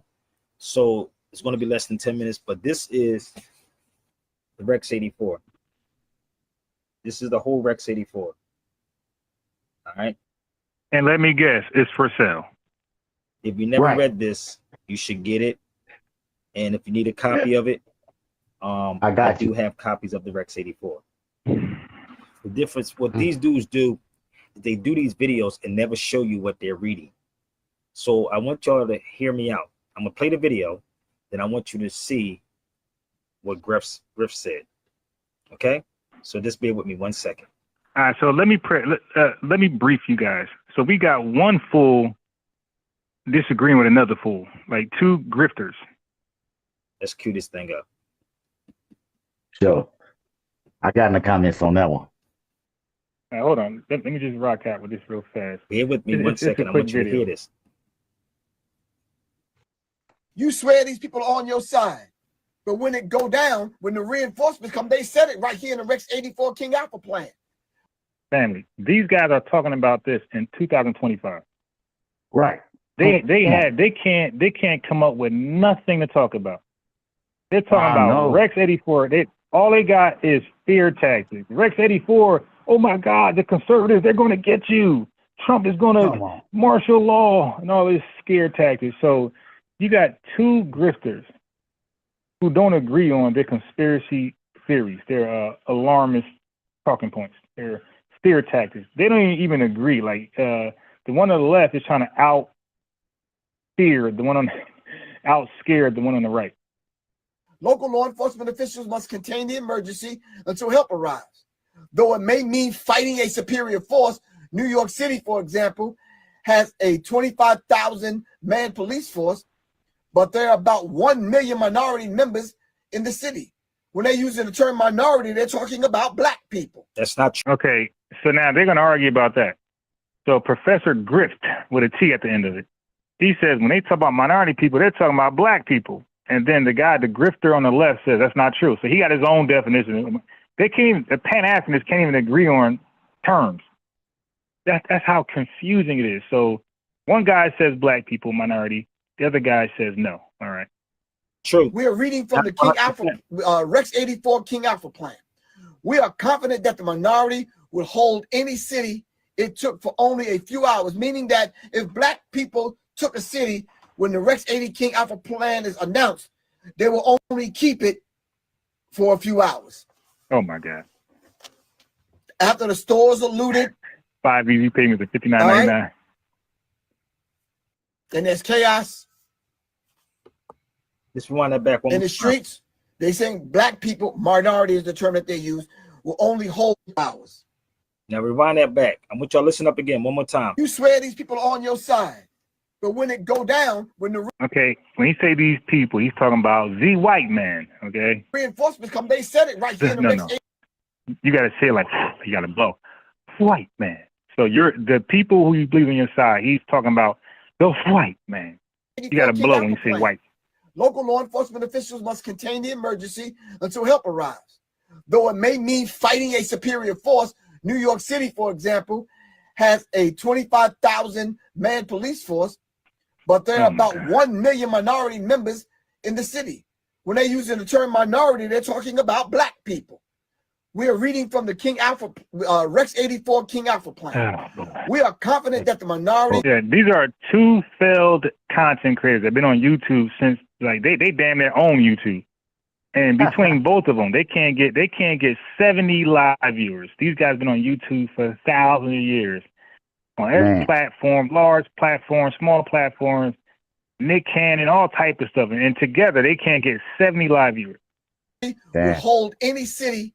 It took at what point do you just give it up? Meaning that if black people took a city when the Rex 80 King Alpha plan is announced, they will only keep it for a few hours. Oh, after the stores are looted. All right. Oh shit. And there's chaos. In the streets. They saying black people, minority is the term that they use, will only hold hours. That's not true, people. So I'm gonna give y'all the factology of how this works, okay? The factology. He's gonna give us the factology of how this works. What the hell is factology? I don't know. It's like John. So I want y'all to look at the Rex 84. If you need the Rex 84, please holler at your boy. If you need the Rex 84 plan packet, please holler at him. None of us can get it for free. We can't get it. You got to get it from him. He got to print it out. It's his ink. You need the right ink. Okay, so he has that Moorish ink, and he'll have a watermark of a fez. So you need that. The watermark of a fez and that Moorish ink is the authentic King Alfred Rex 84 document. Right. They did not. It wasn't just talking about so-called black people. First of all, we're not a minority of people. But I'm gonna let y'all see firsthand, which you should have asked Griff to show you what he's talking about. This is the Rex 84 right here, people.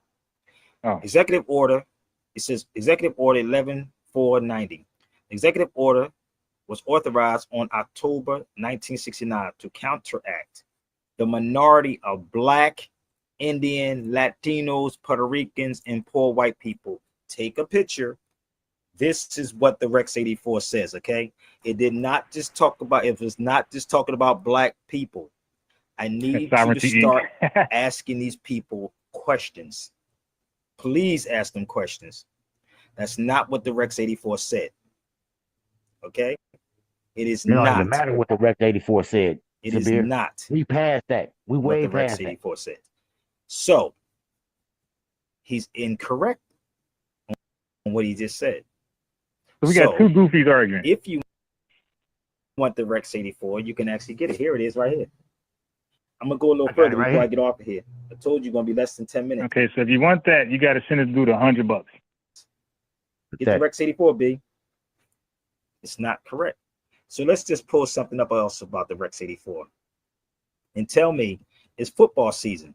So all of y'all are going to be engaged in all of the nonsense. Here you go. This is the Rex 84 show. Engaging. I want him to talk about the minority thing. Hold on. That is bad. Emotional. I'm going to breeze through this so y'all can get it. And if you want to get a copy, you can. So bear with me. So if you want to get a copy, you can't. You got to get it through him. Showing you, I'm not telling you. Let's move forward. This is what the Rex 84 is about. Let's find it right now. I don't care about who's level. Now, I'd rather watch a football game than to watch you, boy. Now, this is the part they have to keep you busy. work. Keep the public busy with no time. Okay, yeah. Less organization. Questioning these people who do these videos. Okay, here we go. Minority. The state. So now he's going to define minority, right? Because he just said, now remember, the grifter on the right said minorities are black people. The grifter on the left says, no, that's false. Minorities are blacks, Latinos, Indians, and poor whites.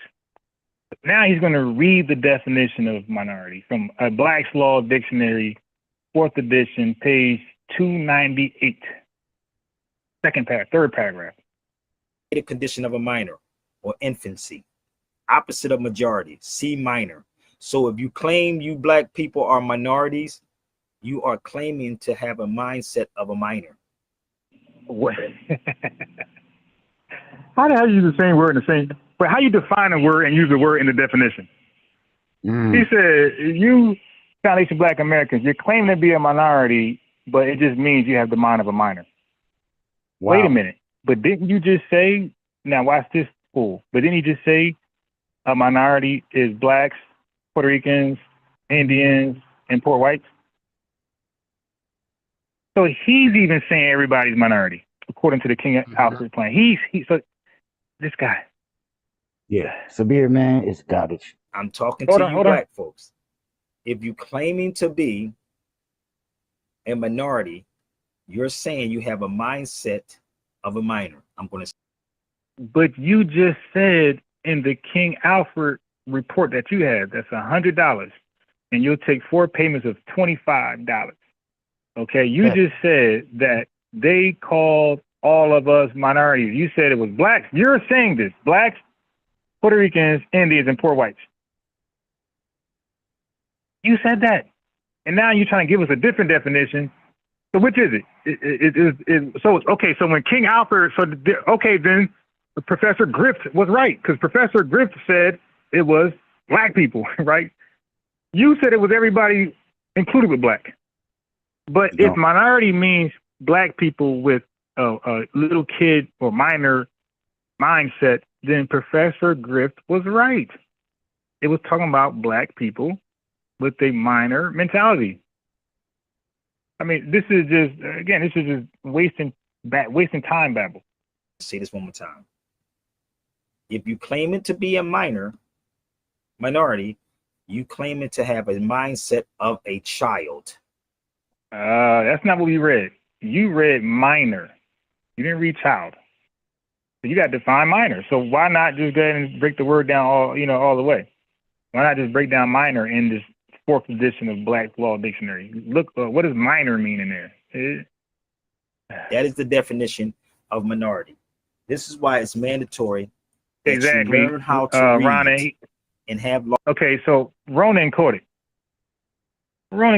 all dictionaries in your possession. I told you, Black's Law Dictionary, the 5th edition. Or these dudes that you watch to act. Yeah, but why didn't he define minor? Because again, you can't use the word we're defining in the definition. So minority, then minor's there. So why can't we look up minor and see what he said? You're going to have the mind of a minor. What's a minor according to 5th edition Black's Law Dictionary, special edition, or special deluxe? Actually, get the law dictionary. Black's Law, Ballantyne's, Bouvier's, Blackstone, or Barron's. You're not a minority of the people. We're the majority of the people. Okay, so then why you just read the King Alfred plan that said that he's going to cause chaos on the minority people, and you said that's us? I'm confused now. So when King Alfred, the document he has, when it said that he's going to cause havoc on the minority people, all right? Professor Grift said it was black people. You said it was black and other folks. And now you're saying we're not the minority people, we're the majority people. So who is the King Alfred plan for then? Because it says minorities. Who are those folks? Because you're saying it's not us now. You're saying we're the majority. So who was the minority in that document? We have more melanated people here than anyone else. So stop letting these dudes do some fear mongering with you. That's what you do. Survival skills. That's what you said. Okay. No, come on. Please share this out. It's very short, but share it out. If I'm wrong, I'll be live tomorrow. Send a will donation. definitely be live tomorrow, probably God willing. But if you want the Rex 84, you can actually email me at the bottom of SabirBayRadio@gmail.com if you want the Rex 84. All right. And he's gonna sell your email to one of these companies. Gonna email spam the hell out you. Get the Rex 84, baby. Oh my God, that was a trash video. All right, so Yeah, sure. let me cover that real fast. First of all, let me cover something yesterday. So when I was, I wanted Tether Dream to call first.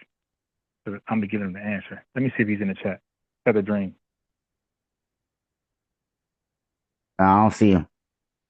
Okay, he's not there. Good. But I don't want to expose my hand. All right, so family, we were talking about black yesterday with Tether Dream and Revenue. But now they like to play semantics. The white man was calling black people black way before the 1960s. Oh yeah? Yeah, and I asked, well, why was he calling them black? And Revenue said, because their skin color. I said, okay, well, he must have researched that, so maybe he's right. I said, but that's not why we call each other black. We don't call each other black because of skin tone, because I'm not black. Okay? None of us are really black. So, No, we brown. Some of us are light as Blake Griffin. Yeah. All the right. reason we say So now, black. Wait, let me just read it. Because I got it right here in front of us. So it says the first. Hold on. It's going to explain the context of when white folks are calling us black. It's going to explain that context of why they were calling us black. Okay. So the first known use of the word black in English as an ethnic identifier in America, meaning a formal written label for African descendant people, not just a description of skin tone, appears in earliest 17th century colonial Virginia between 1619 and 1630. There's no single inventor, but we can trace when it first appeared in colonial American English and who wrote it down. Okay. In the early 1600s, the most common English terms for Africans in America were Negro from Spanish, Portuguese, and more. The Africans who arrived in Virginia in 1619, often called the 20 and odd Negroes, were described in English colonial records with Negroes, not black. Right? See? So now, if you've been on this, if you are a supporter, you've been here for a while, you'll hear me always argue that. They'll try to make black and Negro interchangeable. I say, no. They didn't call us black. They call us Negro. But what does Negro mean? I don't give a damn what Negro mean. They didn't call us black. They call us Negro. And matter of fact, you go find out why they call us Negro. Why don't you go research why did these on Virginia 1690, these slave masters called us Negro. Okay. So the Africans who arrived in Virginia in 1619, also, I read that. That's black at this point. Now listen, black at this point in England was known as a descriptive term, but it had not yet become the primary ethnic label in the colonies. Okay. First recorded use in America in American records. The earliest surviving American legal official use of black to label African descendant people appears in Virginia court records from the 1630s. 1613 Virginia colony court case. Hugh Davis was sentenced to be soundly whipped before an assembly of Negroes and others for abusing himself to dishonor of God and the shame of Christians by lying with a Negro black woman. Okay, wow. Negro black. In some transcriptions and later colonial shorthand, Negro and black are used interchangeably in the same entry, showing the shift towards black as a category.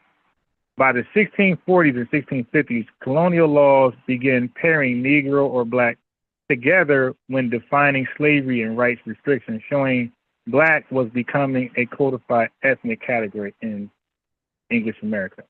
Wow. Okay. All right. So let's go right here. So why this matters. By the mid-1600s, black was fully entrenched in American colonial law as a racial category alongside Negro. This racial coding was a key step in hardening chattel slavery because once black was legally synonymous with slave, laws could deny rights to anyone labeled black, even if free. Okay, so black was becoming synonymous with slave. So was everybody a slave? In the world, everybody black, everybody that could be black, but they all slaves. So even this term was becoming exclusive, right? So let me go further. Hold on a second. Let me go down.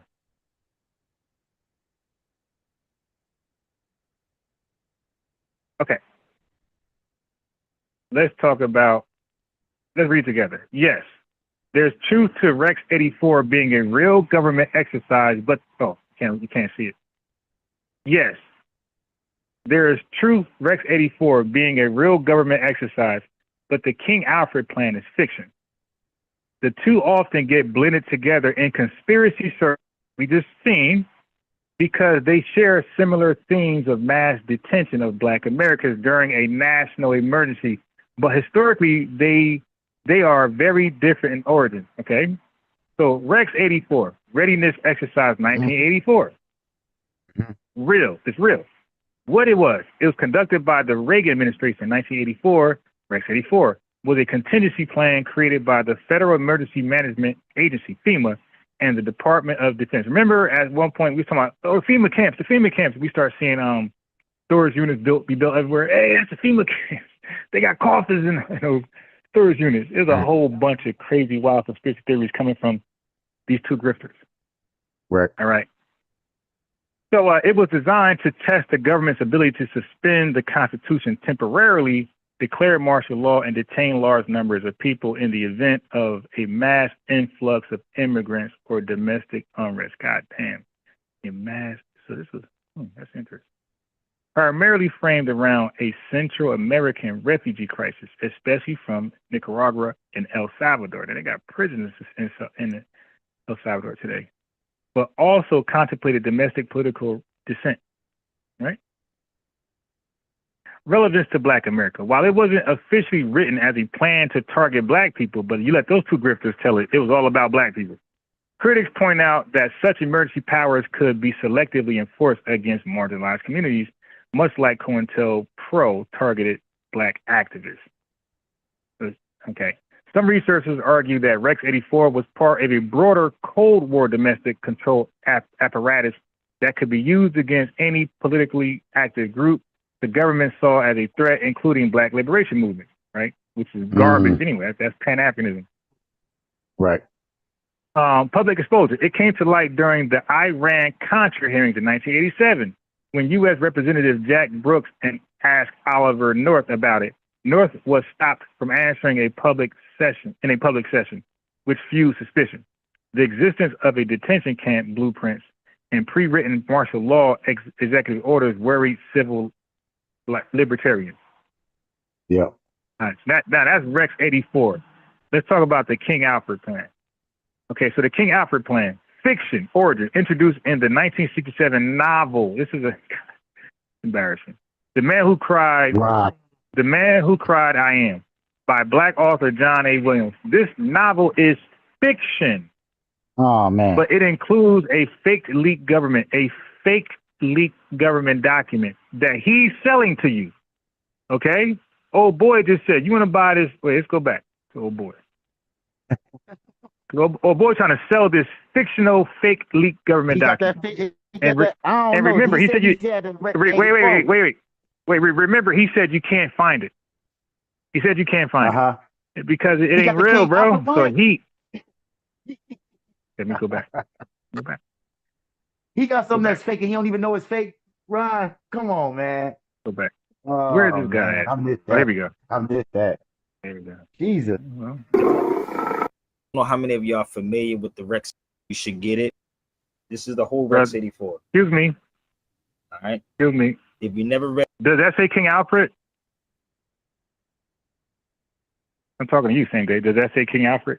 No, yeah, my TV is a little behind us, like maybe 30 seconds behind, and I don't see nothing So on you're my gonna phone. see it. Oh shit, no, I Right, was you'll looking see at it. it wrong. I was looking at minutes, but this is hold on, here we go. the Rex 84. Yep. This is the whole Rex 84. All right.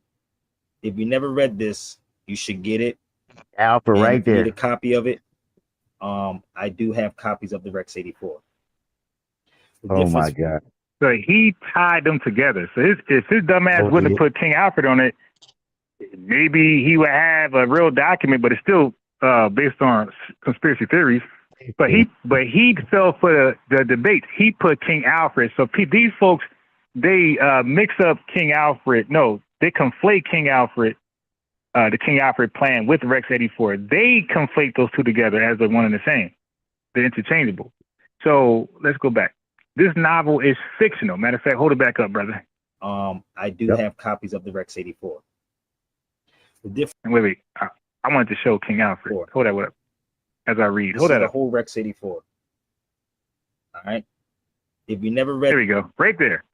Okay. So this novel, what he's holding up, this novel is fiction, but it includes a fake leaked government document called the King Alfred Plan, describing a U.S. government conspiracy to round up and exterminate Black Americans in the event of a national crisis. The story was meant to be satire and a social commentary. This is meant to be fake news and social commentary on U.S. racism and the history of covert surveillance of Black leaders. Why people like this guy, this grifter on the left, thinks is real.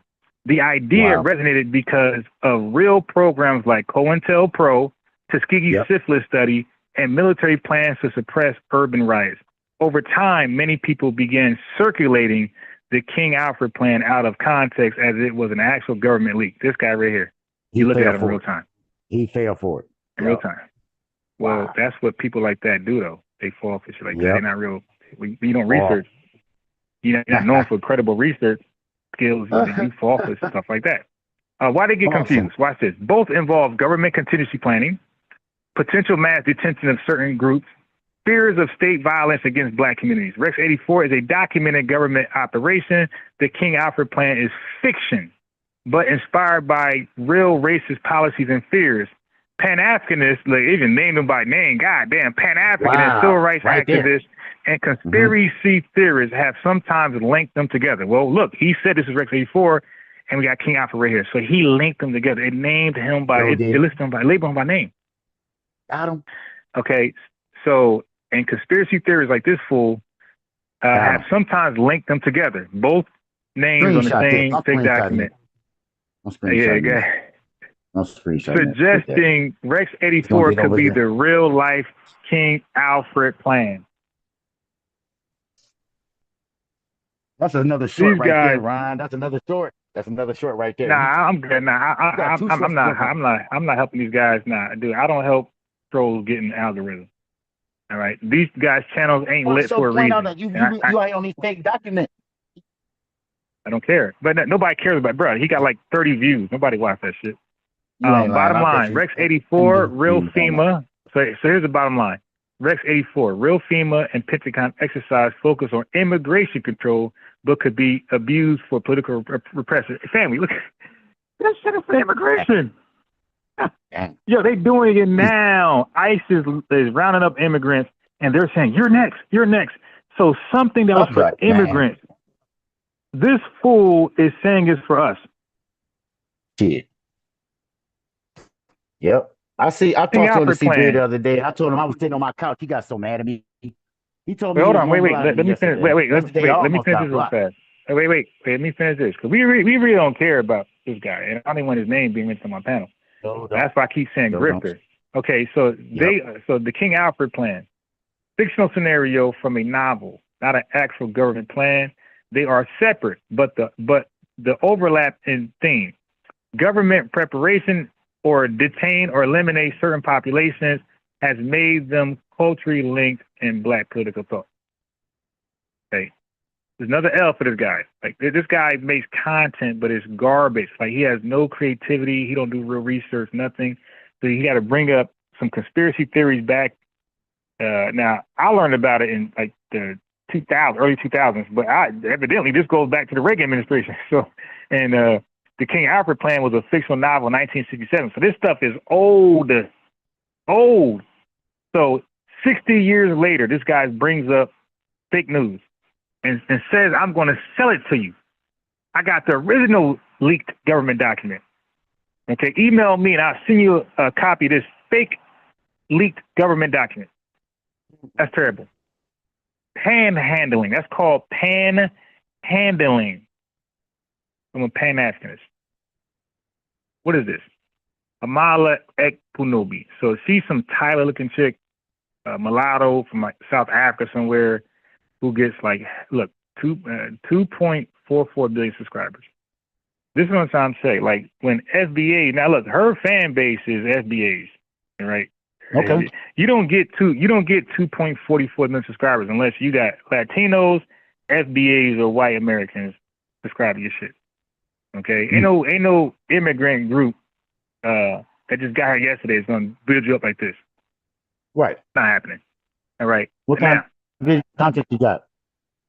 This is garbage. A lot of right wing stuff. So leftist women can't find leftist men to date. So right. So they are bruh, she a tether. They automatically right wing. Okay, that's why Jamaican Dream is right wing. He's conservative. Like they go there. They go there. Like once they realize Pan-Africanism is a sham, they go to conservative, the conservative side. Talking point. Okay, so but look at her views though. She averaged 100,000 views per video, by the way. Yeah, I see. This old mulatto ass Tyler colored looking woman, and we just love that. FBA, oh my God, she mixed. Okay, just a whole bunch of garbage, right wing stuff, anti-FBA shit, as you know. See, look. This backfired. You see, like, oh, she couldn't wait to talk about that. Now look how many views she got. Now look, family. Who's calling me? Can't even see. Who's calling me? She got so much. So family, look. Family, look. 171, 121,000. Wow. She averaged like 100,000 per view.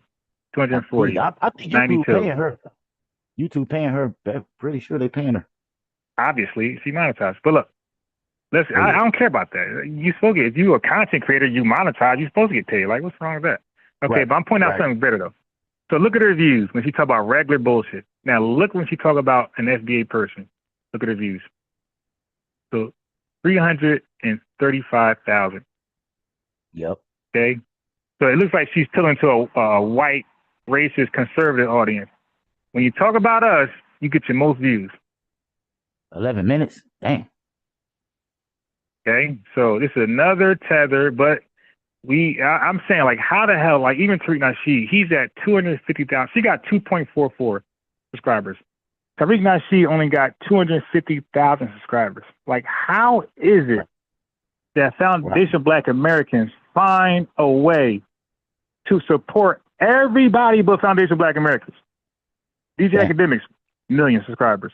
You got Matt Hossa, million subscribers. Godfrey, million subscribers. Yo, we support everybody but us. I hear you. Then we barely like the video. We barely send super chats, cash apps to our own. But I guarantee you, her shit, her cash app is litty. Litty. And that's us. Like, we're sending it along with white Americans. All right? So that's just tether right here.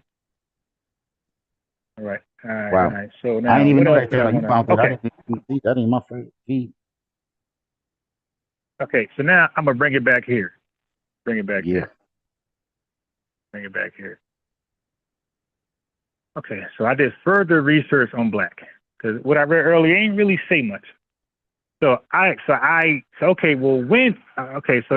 like the historical uses of black with white folks when they use it. So I'm like, well, what about Black Americans? When did we start calling ourselves black as a self-identifier? So it says Black Americans began calling themselves black. So forget about what white folks call us and why they did. Why did we call ourselves black?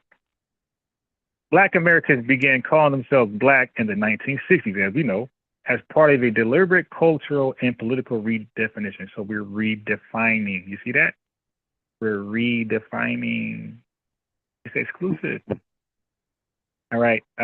It says, and it was about both color and cultural identity. See, but with a very different meaning from the way black had been used before. It says before the 1960s, black was a racial slur. For most of U.S. history, the word black in English, when applied to people, carried negative connotations, dirtiness, evil, inferiority. And even Dr. King talked about that. White society preferred terms like Negro or color in polite context, while black was used pejoratively. Black Americans themselves had often avoided calling each other black. And I'm telling you, back in the day, like before black was popular, if you called like my grandfather black, you slap your damn eyes out your head. Yeah. You dig? So black Americans themselves often avoided calling each other black in public because it was linked to a white supremacist insult. The preferred self-identifiers in official and middle-class black communities before the 1960s were Negroes seen as respectable and formal, color used by organizations like NAACP, National Association for the Advancement of Colored People. Okay, so the shift in the 1960s, this is what I'm trying to get to. Black as a badge of pride. This transformation came out of the Civil Rights Movement, Black Power Movement, and Pan-Africanist influences. Key factors: rejection of Negro.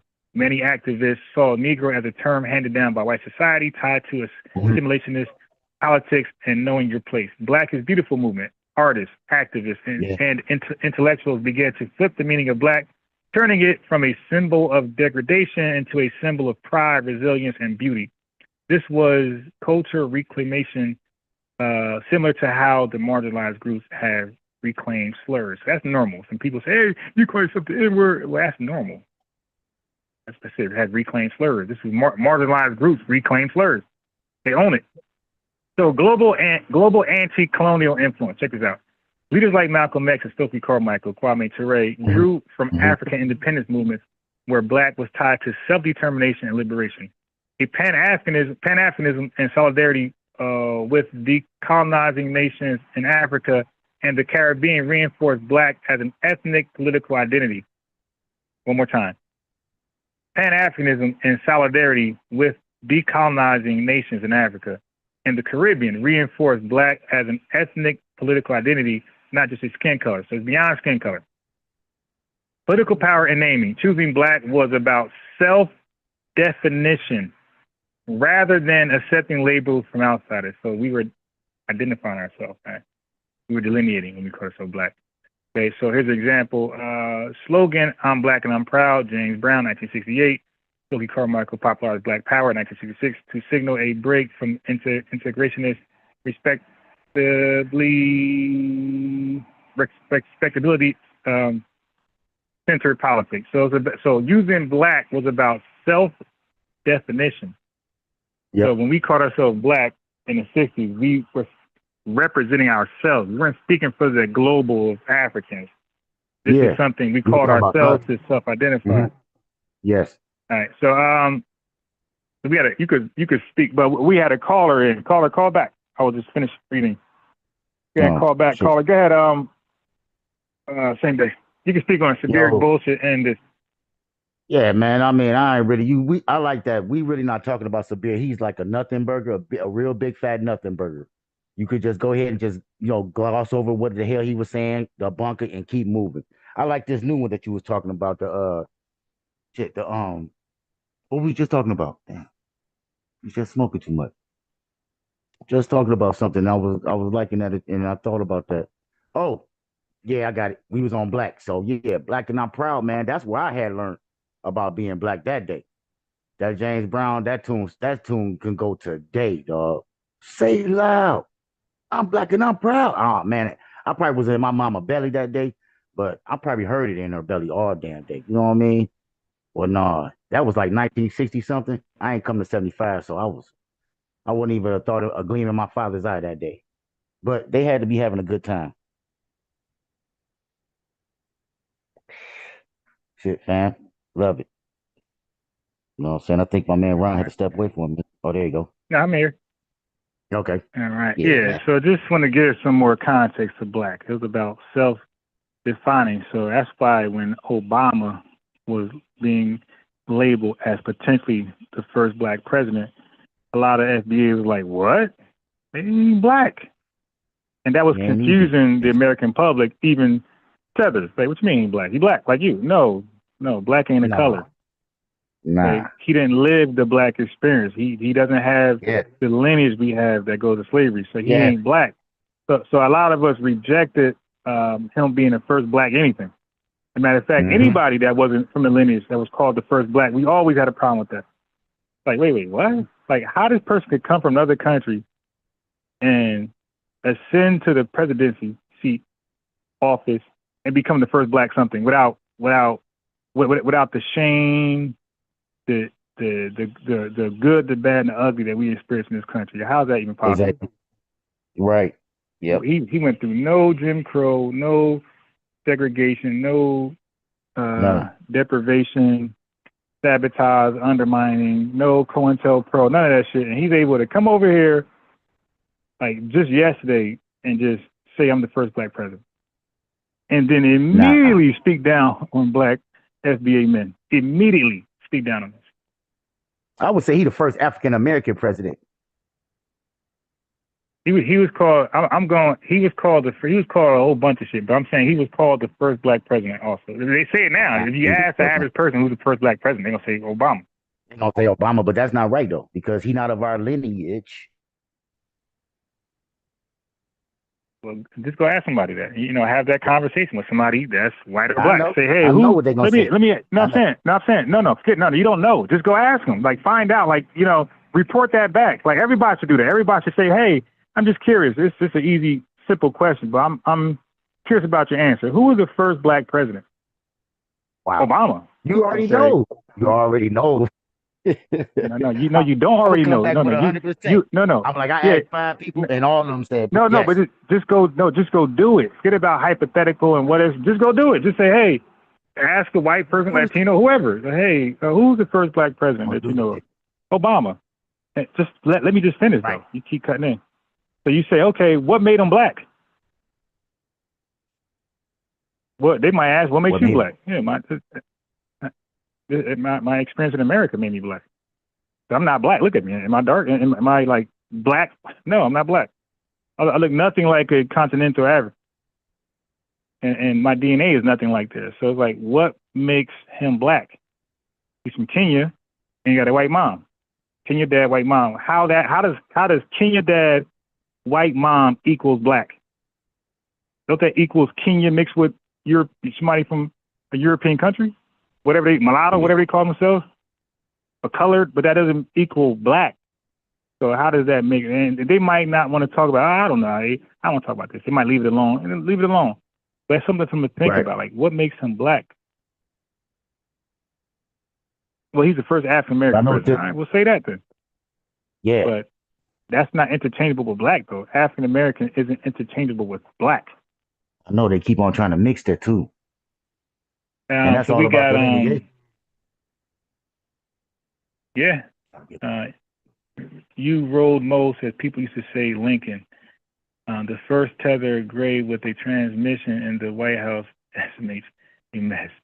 Amir Laster says new booty looks for the worst FBA, for example. Yeah, exactly. They always try to, even like the tethers come over here. They compare themselves, Tariq addressed this. They compare themselves to the worst of FBAs. See, I come over here with $12 and now I work at ShopRite. So I'm doing better than that crackhead down the street he's laying on the floor. So you compare yourself to a crackhead? Yep. James Brown. Make you feel like you empowered. So Tariq was like, well, compare yourself to like me, like himself. Like, yeah, what about me? I'm black. I'm FBA. Oh, nah. See, what happened was, like, yeah, see, unfair comparison. We're about James to come up Brown with made that. FBA versus everybody. So James Brown did catapult. I'll play that right now. Say it loud. Crowd. Nah, not this live. Give me flag. Yeah. Africans are claiming Obama. Good, take him. They claim him. Yeah, claim him. Claim him. White people at my job said he's Kenyan. Yeah, exactly. I mean, Breeze will make like folks be known. Breezy. Obama was the first mulatto president. That's about right. First gay tether president. What happened? I ain't see that James one. Brown said, yeah, the chat funny as hell. Out of my people, Maxwell Jenkins. Let's see. I appreciate that. The FBA Big Red Dog said, yeah, he slipped up talking about unity with MFers trying to knife FBAs in the back and chance they get what the F. We look like easy marks. Yeah. Yeah, man. Hey, These folks, FBA man, FBA strong. What's up? Is that he in here? No, that's FBA. Big Dog said, make a T-shirt say FBA versus everybody. I got you. I'm gonna come out with those FBA T-shirt shirts. Also, y'all, I did that caper I was telling you about with 50 bands. I did it. All right, so we got fingers crossed. Hopefully, we get that money. all right. Well, you let us know how that works out for you, because it's funny because No I doubt. just watched two sisters. Like this got nothing to do with you, but I watched two sisters on police dash cam getting locked up for $50,000 checks being cleared in their bank account. They locked their ass up. Yeah, man, don't scare me like that. They had tricked one sister to come back to the bank. They said, "Yeah, come back to the bank. We have a debit card for your new balance." Right. Her ass came there. The damn Homeland Security, everybody was up there. ICE, everybody was there waiting on her ass. Greetings, sister. Sit down right here. Yeah, man. She tried to fight. Man, they whipped her ass. So let's see. Yeah, so black. So my thing is, Sammy, I'm taking back black. I'm not allowing people not here to use black, because that was an exclusive identifier in its inception. When we first thought about it, it was a way to self-identify away from Negro and color, and that was our name. Like, I mean, that's what described us. That was who we were. So he's Nigerian, she's Zimbabwean, this person is Jamaican, and we're black. And then, we got from these folks that came over here, where's the land of black? That was their talking points, by the way. That was these immigrants' talking points when they came over. Where's the land of black? Like, they clowned us for saying we're black. And now, so that's like 90s, 2000s. And now in 2025, everybody's black now. Like, nah, I'm no longer calling y'all black. I'm calling you what you are. You're Jamaican, Jamaican American, Jamaican British. Yeah. Jamaican Canadian, that's what you are, man. Yeah. Not even African American. Yeah. I'm calling you what you are. You're Jamaican, whatever. You're either Jamaica, you're the Jamaican, because you're in Jamaica. You somewhere else, you're Jamaican in that country. Haitian, don't forget about the Americans, Haitian. Nah, but everybody's the same thing. I'm calling everybody what they are. I'm not calling these folks black or African American. I'm calling them what they are. Where your lineage from? Well, that's what you are. Sure. And you could be Nigerian American. I got no problem with that. Yeah, I got no problem you being Nigerian American. Yeah, you're still Nigerian, but you're not black. We had a Nigerian that pulled up yesterday. I wanted him to get up on panel and defend Nigeria because we be on Nigeria next. They be over there messing with that K2 Lagos. I want him to big up Nigeria yesterday. Maybe he'll come back. When we say defend Nigeria, like, he's not defending Nigeria. He's just speaking to the facts that we said about Nigeria. No, there's nothing to defend. We're not attacking it. Like, you use self-defense when you're being attacked. We're not attacking nothing. Like, we're just speaking truth to power about your homeland. You dig? Just like they speak truth to power about our homeland. We got to address it. So, not attacking. We want them to respond to the facts that we spewed on the net. That we found. We know black. I know black. Exactly. What about the firstborn? Oh, let me read some chats. Bantu Mandinka said, "What about the firstborn in America from another country?" Yeah, they still whatever they from plus American. They still that. African. What else?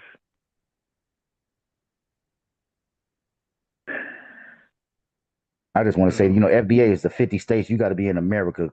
But not the Americas, because it's North America or South America. They're gonna try to use a loophole. So we gotta make. No, they're not. No, that's you being influenced by Sabir Bay. No, they're not. Bro, we're called the United States of America. We're not called the United States of the Americas. We're not called United States of South America, Central America. We're called the United States of America. And we're not just called America, bro. It's USA. So the A is stands for America. So we'll call America to nickname it, okay? But it's USA, dude. It ain't A. United States, USA. The A stands for America. But finish the acronym though. United States of America. United States. So that don't even work. So so that doesn't work. This whole Central, East, Southern bullshit doesn't work. United States of America. Talking about Puerto Rico Oh, he be talking to some dumb shit. That's what pissed me off But today. I don't. But we don't care. No, we already addressed them. We already addressed them. Bro, I don't want to hear nothing else he talk about, man. No, I want to talk about something else. So I had seen this new elder out here called P Funk, right? This dude P Funk, he got a nice ass channel and shit. He an elder and shit. What the hell is an elder? Well, what's an elder? Somebody that's been, been there and done that, and really don't have to look at the history books. They lived it. Who the hell is that?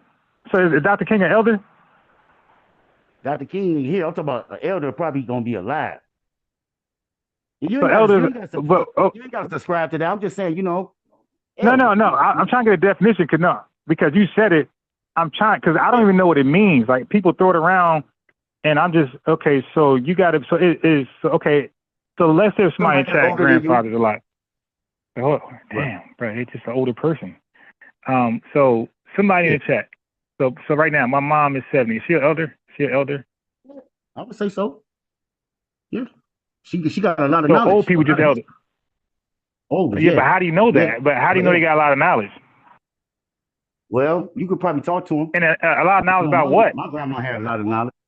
About what though? No. Dude, but, okay, then my mom's an elder then, bro. Who don't got a lot of knowledge about, if you're 70, 80 years old, you got a lot of knowledge. You experience a lot of shit. So that means, okay, so elder is nothing special. It's just old people. Just say elders are old people. People who are 70 years, senior citizens, basically. Oh, Sam. That doesn't mean anything. When you guys say that, doesn't a lot of knowledge. What is a lot of knowledge?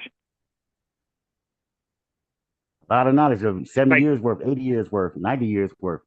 Okay, knowledge. So senior citizens are elders, right? Yeah, I would say so. So what is so special about being an elder? It's just inevitable. You're going to get old. Yep. One day I'm gonna be one. Okay. Well, I think I'm one right now. Shit, 50 years old. Nah, shit, I'm never gonna be an elder. Elders are Pan-Africanist talking point. I will never be an elder. I don't have no elders, and that's some made up Pan-Africanist bullshit that the rest of Black society know nothing about. That same person you asked, who's the first Black president? Ask that person how many elders are in their family.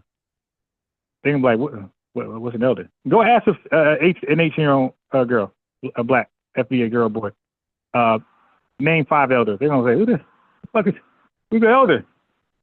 Like it's dumb jargon comes from Pan-African. But listen, this is what I'm saying. When you guys are in certain spaces, that's non-FBA, that talks about that shit, that becomes your talking points. You just said it. It means nothing. And then it comes down to elders is an old person. Yep. So is there such thing as a white American elder? Well, it wouldn't be my elder because I don't look up to him. You look up to the elders. So an elder is somebody you look up to now. Right. It's like an old person. So what about that guy channel? So you said that guy channel, do you look up to him? You call him an elder. I only seen him one time, but I really like what he was talking about. He was just talking about nothing like FBA or non-FBA. He wasn't even talking about, he was just talking about when you be around people and they just talking gibberish and they keep talking gibberish and they don't never stop, all I'm gonna do is effing listen. And that don't mean I agree with you. I'm just gonna disagree with you in silence because you ain't gonna stop talking anyway. I like what he said. Why is he an elder somebody you look up to? Like, okay, but what I'm saying by your standards. But by your standards, why is he an elder to? Like, what is he talking about that got that much respect from you for him? He had said all of that from his perspective of being or however old he was that I haven't reached yet. So old people don't dominate nothing. Old people look at Professor Griff. Is he an elder? He's old. Oh shit, he's not my elder. He might be somebody. But he's an elder according to your definition. He's old. Yeah, but no, the elder actually is a person that you actually agree with, look up to, can learn from. Okay, stuff like now that. see, that's why I say Pan-Africanism is a religion. When you say elder, like the way he's describing it, that's no different than saying my pastor. Because because a guy's a hold on, you cutting in. Just because a guy's a pastor doesn't mean he's your pastor. So that's what you're kind of saying. An elder is a pastor version. You got pastors, but he ain't my grandma pastor. He ain't Sister Susie pastor. Her pastor's over here. So now we got elders who ain't your elder, is this person elder. It's a religion, bro. It's a religion. Maneuver, peace. Ron, you making some hella sense. Yeah, I'm telling you, man. I thought about this garbage. Like, what is an elder? And why do they get a special seat? Dudes be saying the dumbest shit ever. You got old crackheads, and but according to you and everybody else, they're elders because they're old. Do sound. I ain't gonna read that. You gotta In put in that the part. case, my crackhead uncle is a huh? I was laughing at the chat. Oh, so okay, so bro, so he can name 5 elders. Okay, brother, name 5 elders. Hey, bro, call in, man. I mean, click the link. So Ronan said exactly. How come Ronan don't got a wrench? Let me get Ronan a wrench. Okay, so bro, list 5 elders, and if you can, click the link. Talking about this every day is okay, bro. You can name old and I ain't gonna read that. They getting on you though. David Bett says, "Great point, Ron. It was made to seem like the title gave you a certain esteem, but it's more like idolizing them." Yeah, I'm saying it's no different than saying my pastor, my rabbi. Don't read the chats, bro. You ain't gonna like them. I'm reading the chat. I got Hey, my man. bro, Ro, I he want down you to for name 5 elders. I want bro I'm to gonna name name 5 5 elders. elders. No, I'm just gonna be talking about people in my family, people that y'all don't Yeah, know. but you can name. Then you can name one. But it makes no sense. Of you can name 100. If you got if they just old folks, you can name cousins, aunties, neighbors. You dig? So it's gonna be easy according to your standard what an elder is. I want to know bros elders. No, it probably won't be a famous. Yeah, I mean you can name 5 elders, but you can name 5 elders. Go ahead, but I'll be like Auntie Maddie, Uncle Bobby. You know what I'm saying? My father. That's 3 right there. That's 3 right there. I could probably David Bett said 2 more. Somebody say you're looking for a father figure. David Bett says lately a few quote unquote elders have had to admit they misled our people with their beliefs.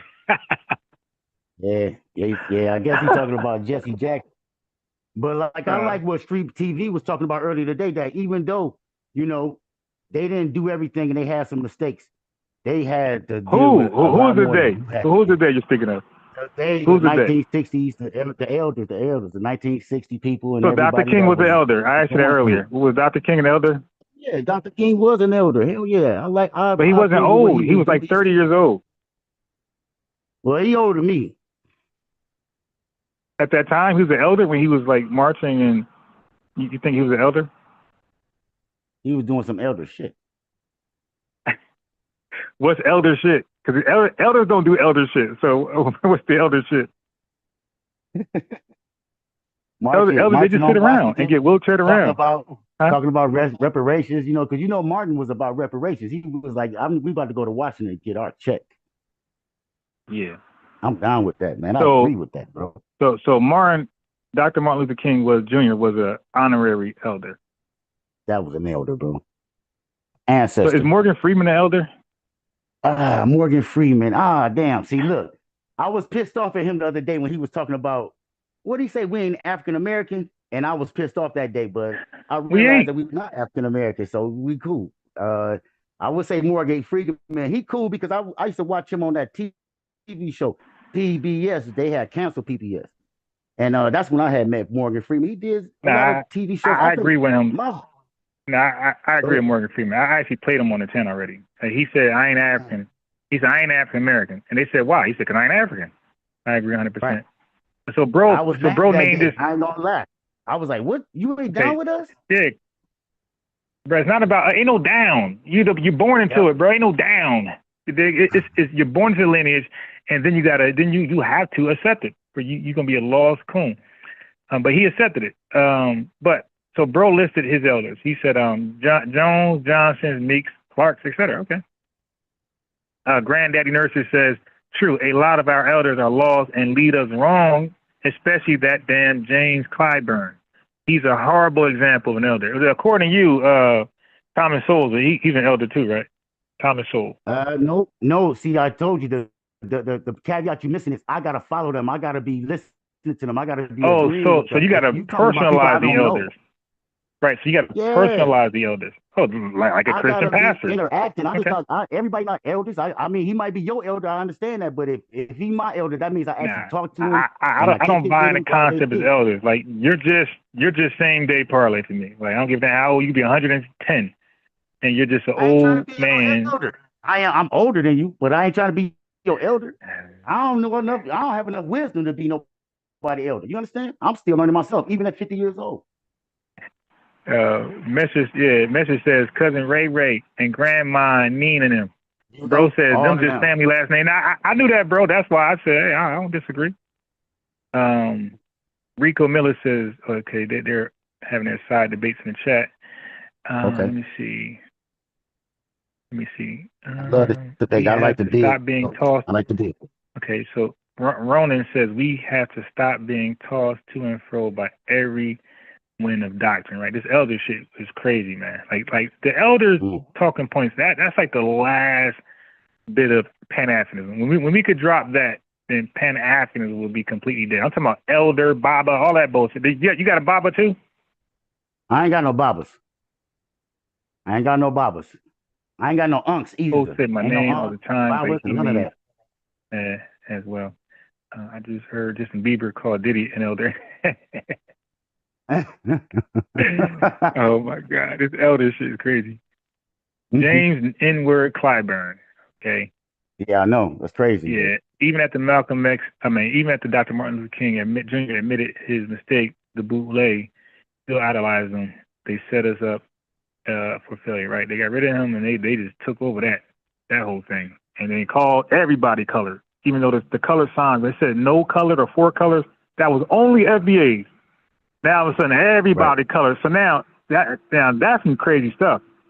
But now they feel entitled in this fake connection with those signs because they're colored people. So when they see those signs colored only, they got this fake, connection. Like, oh, it's on us. Wow, America was hard on us. What? Hard on who?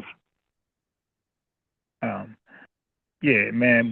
But those elder talking points, bro, you get that from the channels you watch. Because it's impossible not to be influenced. You're going to say something that channels say. Talking points, certain jargon. Yep. Anyway. We bring it back here, then we hash it out, you know what I'm saying? We always said that, we're not going to be FBA on FBA crime. So I just want to build, you know what I'm saying? If we say something that's counter, we can just throw it before the floor and bring it to the front and just go ahead and go at it, you know what I'm saying? Now, with this elder thing, I think it's good for conversation. Pan-African for you. And it's just me. It's just nothing for me. It's just something I just say.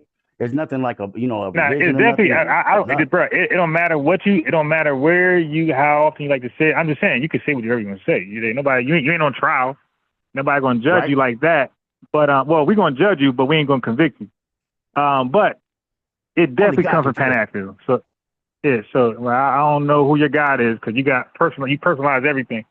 But I will say this: you can remix it and twist it all you want, but that is 100% Pan-Africanism rhetoric. 100%. All right.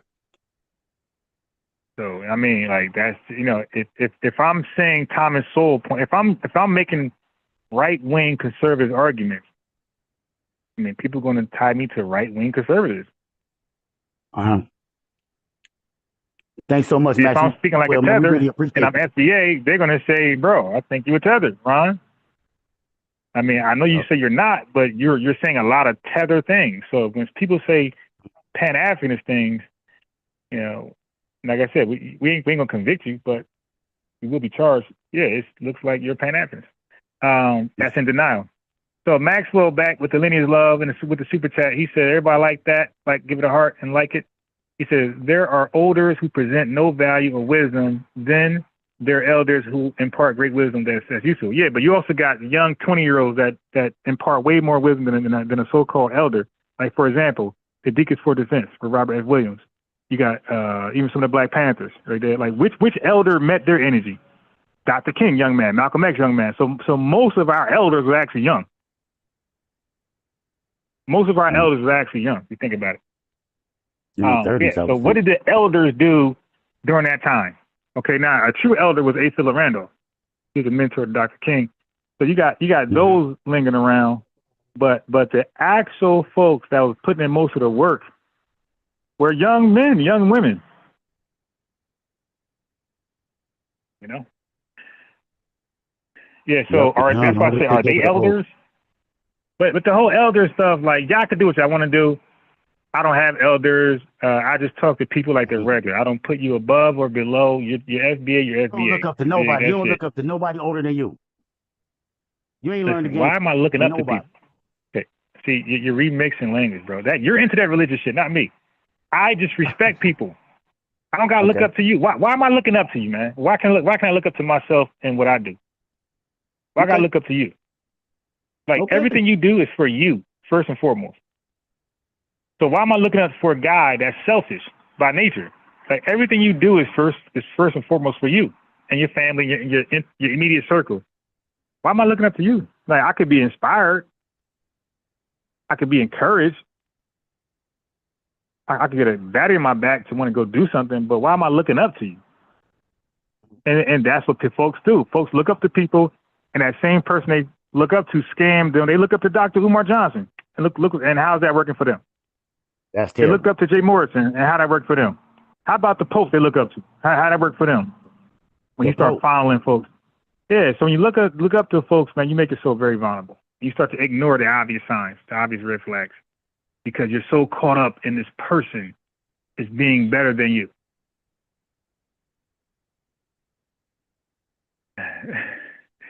Callie said, respect your olders. Let me see. Who else is there in the chat? Stubborn and hard-headed ain't a bad thing. Yeah, no. It's a skill to be stubborn and hard-headed. And it's also a skill to be open-minded. Like, you got to choose when it's time to be stubborn, when it's time to be open-minded. Nobody can do that for you. But both are great skill sets.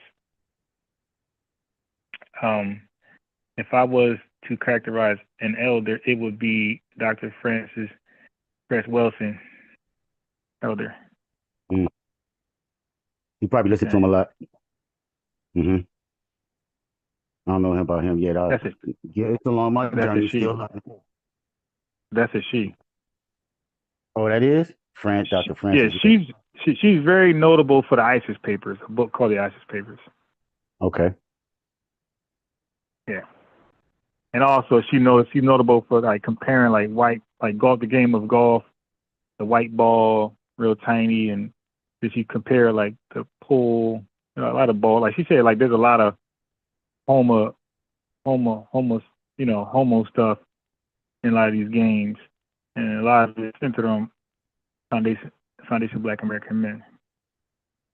Like that's just her way of looking at it, and she put that in writing. She made videos about it. Dr. Y'all drop that cash out to my way, Wilson, Unbiased Ryan, okay? I think it's Unbiased Ryan, $ Unbiased Ryan over at Cash App, y'all. Throw my man some money in this till. If y'all could, I really appreciate it. Yeah, so I would look at like I don't buy into the elder shit. I just respect people. Get older, you just the older person I respect. Or you could be an older person I lost respect for. Like, but you're I don't give you a special title because that's that religious hierarchy stuff, man. When you start to like put people above your own, like how the hell am I put Dr. Francis Cress Wilson over my own immediate family members? Like, I can't see that happening. Right. Like, how am I put Tariq over my brother, my sister, my cousin? I can't see that happening. Yeah, but that's what happens when you give these folks titles. You put them above your family because they did these wonderful, great things. I ain't mentioned that. I was mentioning Uncle Bobby, Auntie Maddie. That's what I was saying. Stuff like that. Yeah. Auntie But like that's the girl. I got, relatives, aunts and uncles and cousins and friends that's older that I respect, but they not. My grandma and my grandpa are gone. They gone. They just people who live to an older age than myself that's still, getting shit shaken. But you respect that. That's what I'm talking definitely about. The like button. I didn't check the like button so far, but check it. The like button I could tell is not being hit by you guys. Dr. John Clark is an elder. Maneuver. I don't know about that.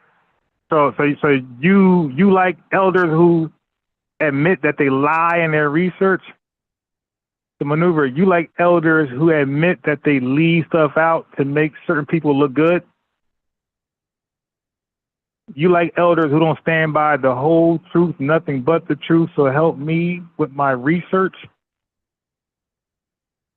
Because newsflash, Dr. John Henry Clark said that sometimes he leaves out information to make certain people look good. He don't want them to have a black eye in history, which is the truth. The truth gives you a black eye. Okay? Like Malcolm X did great things, but his black eyes is the messiness he did with the nation. Like, not saying he's wrong, but it's the way he went about it. Like, made it public and it got real sloppy. And so Malcolm X, that's Malcolm X black eye right there. And guess what? His leader, Elijah Muhammad, his black eye is the same shit. Dude. How he handled Malcolm X in that controversy. So they both got a black eye for the same stuff. Right. You know, whether who's right, who's wrong, doesn't matter. It's still a black eye in their history. So, but you got to tell it. Like, you can't talk about the Honorable Elijah Muhammad and not talk about the accusation that Malcolm X put on him. There's no way to do that. There's no way to talk about Malcolm X and then his fallout, how sloppy it was with this Islam. Like, you can't omit that. If you do that, you're not a real journalist, you're not a real scholar. And you're certainly not an elder by anybody's standards. You shouldn't be. The chat, we got to start debating with each other and focus on Chat the is topic. beautiful, man. Yeah, beautiful. Okay, so Amir Joseph, I've seen that name before.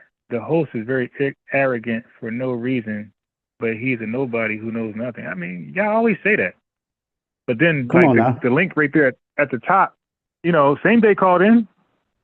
Yeah, it's no problem. Hit this I got link, on him about the elder stuff. Yeah, but man, no. You see, man, I think we good. We good. Yeah, so Amir, he said I'm arrogant. And look, that's another thing.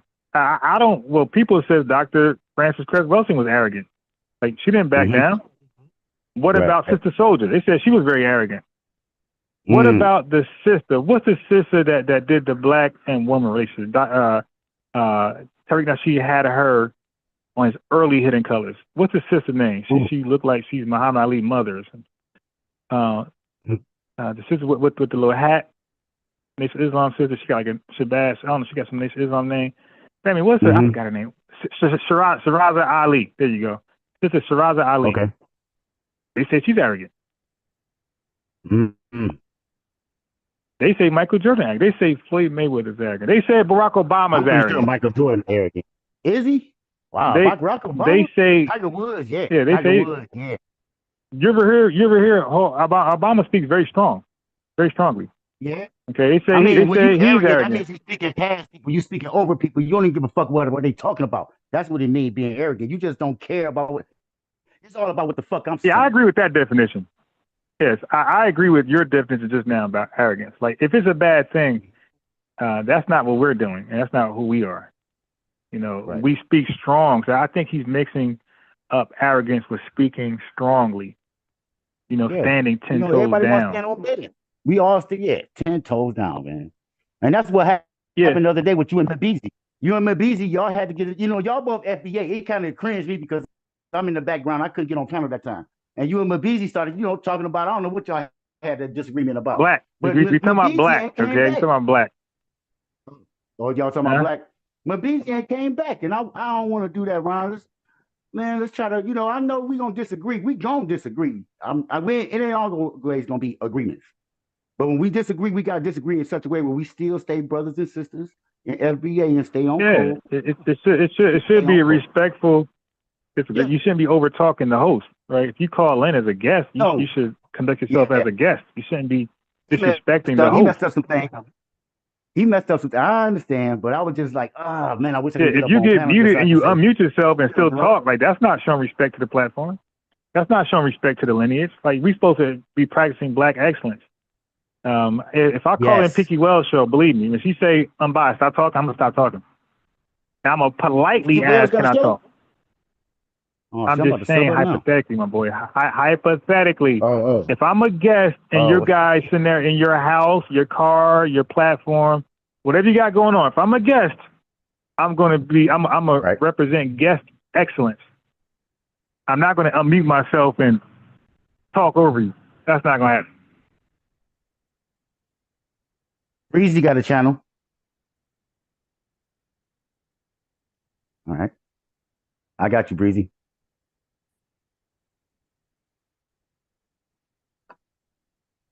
Yeah, so when I woke up this morning and I looked at my YouTube feed, it was an Afro think tank talking about some Tyler that we had that he said that FBA didn't crush Tyler, and it was actually the African Americans. It kind of confused me because when Afro think tank talk, he be talking about black and African Americans in the Who the hell same is breath. Afro think? Will you stop mentioning these damn trolls, man? All you do is mention trolls. We don't care about those guys, man. Those guys are influential. They're not lit. Nothing is popping on their side, man. We don't care about these trolls.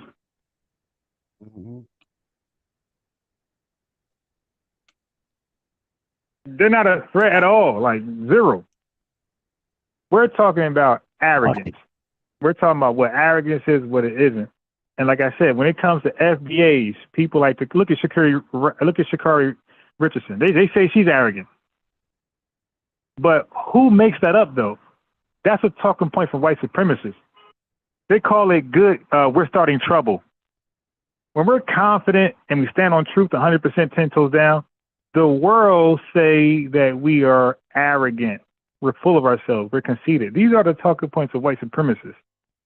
They want us to bow our head down, laugh in the barrel. When we've got something to laugh about, laugh in the barrel, take your hat off in white presence.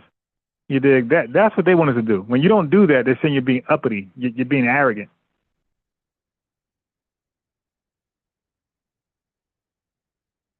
Yeah, well, Mayor Joseph ain't clicked that link, so we're going to ignore him.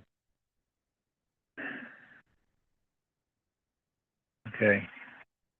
Black YouTuber guidelines. He says, bro said, number one, never disrespect the host. Right. 2, panelists are free for all. Yeah. 3, be responsible as possible being on someone else's platform or in the chat room. 4, I can't make everybody happy. Yeah, I agree with those rules. Like I'm telling you, if y'all find me on somebody else's platform, and I've been on many platforms, go type in unbiased sports on Sunday TV and see how I behave. When you go to his videos, there's a search button. Go click that search button. I didn't know that you was on Sinetta more than once. You was on Sinetta more than once? That's cool. He calls me directly when he wants me on his show. What are you talking about? He calls me directly. I'm biased, so and so. Like I just debated Captain Tazariak on his show, man. Like last year around like January. I'm gonna watch that. Like I'm a regular name over there, dude. I used to be modern and everything. Hell yeah. I didn't even know. I saw you over there one time. I think I told you, but I know that you was over there already before. That's cool. All right. Yeah, I agree with SMK. He said the tethers are the front line for the devil. I agree 100%. Golden Brown says, when I look people straight in their eyes, they say I'm arrogant. Hey, yo, Golden Brown, I'm so glad you said that. Because I used to not look at people in the eyes for whatever reason. But I was told by quote unquote elders to look people in the eyes. You talk to them. So now I do it. And like you said, man, like they look at that as you're trying to intimidate them. But now if you talk to me, I look in your eyes, especially when you're like chastising me. Hey, go to Brown, especially when they're chastising you or correcting you. Don't you dare look them in the eyes. They really think you're trying to intimidate them, undermine them, or you're not taking them serious. They want you to look away. Like, for example, if a police officer is scolding you, you look him in his eyes and don't say one word. He's going to think you're challenging, or she's going to think you're challenging her. And you are 100% going to get a ticket. Like, it's funny, Big truck rolled by, Big Dog. Kind of remind me of somebody from the chat. Yeah, but they're going to definitely feel like you're challenging them. You look in the eye. Think about it. When you chastise a kid, nephew, son, daughter, and you're like, stop doing that. They look in your eye. You be feeling like, what? You ain't listening? You challenging me? Look away. Yeah, that's slave stuff.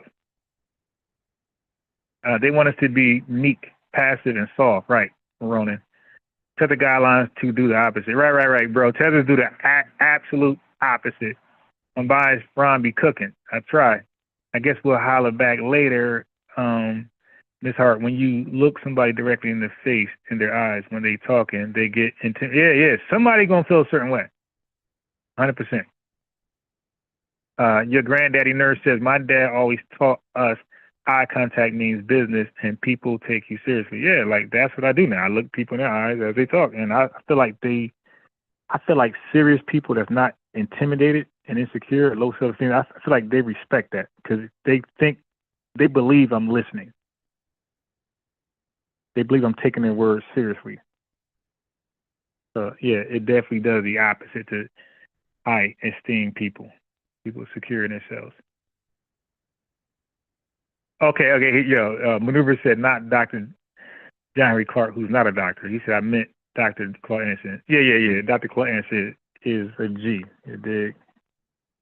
You could say OG, right? I like that better than elder because OG could stand for whatever. You could say greatness. You could say original greatness. Or Yeah, great guy, something like that. Oh yeah, something like OG that. is cool. And again, I don't. If you saying elder, cool. It's just going to confuse me all the time. When people you say it's my elder, I'm just going to be like, what does that mean? Every time. I mean, I'm with Why is he with doing OG. Y'all wanna land on OG? I'm with OG. OG is good. OG. See, but OG is a compliment. Like, but you're not introduced. See, elder is like your new name. Hey, man, this is Elder Sing Day Parlay. You see, OG ain't your name. OG is a compliment. Yo, Dr. Claude Anderson, yeah, man, that's the OG. The OG. Original greatness. Original greatness, right? But that's not your title. You don't introduce him like, yo, this is OG Dr. Clark. You don't do that. You just say it's a compliment. Yeah, like, hey, like I love your hair. Your nails is pretty. You smell good. You got a nice house. That's a compliment. It doesn't always follow you part of your name. Like elder, no thing. Like Baba and Grand Sheik, Supreme Grand Wizard. Callie said, I thought it shows respect. Once you hold Caribs and Africans to the truth, they can't refute. They call, that means, yeah, they'll say they're arrogant and being divisive, right? Just like Jamaican Dream and Revenue. The Maneuver says, I take elder as somebody you listen to when they speak to you. So Maneuver, let me give pushback. So who is not worthy of your ear? But again, that means everybody's an elder. Your teacher's an elder. Your professor's an elder. The police officer, when he's describing your type of ticket and where to go to court at, you're listening, right? Is that your elder? So the elder thing, like, gets crazy. It gets it's like so ambiguous that anybody can fall into that. The judge, when he describes your crime, you dig, and read your charges, is that your elder too? Because you're listening. Your probation officer, when he asks you certain things and you got to listen, is that also your elder? Yeah, it's too vague, it's too ambiguous. It's just all over the place. Ed asks, I subbed. What's on your channel? Oh, she's talking about somebody else. I see what you. Yeah, exactly. Maneuver. It's so all over the place that it can apply to anybody. And if you try to be exclusive, it becomes like some religious stuff. Person is just, no matter what they say. Okay, what if your elder said something stupid like this? What if your elder one day said this?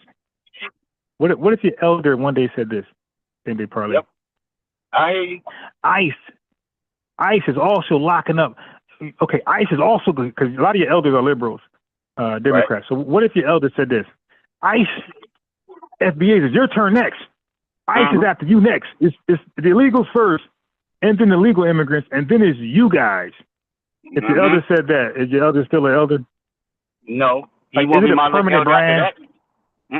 No, you're gonna have to be able to agree with that. If he say something that you won't agree with, he automatically gonna become your elder. So, but you don't think one day he's gonna say something? Oh, go ahead. So you don't think one day he's gonna say something you don't agree with?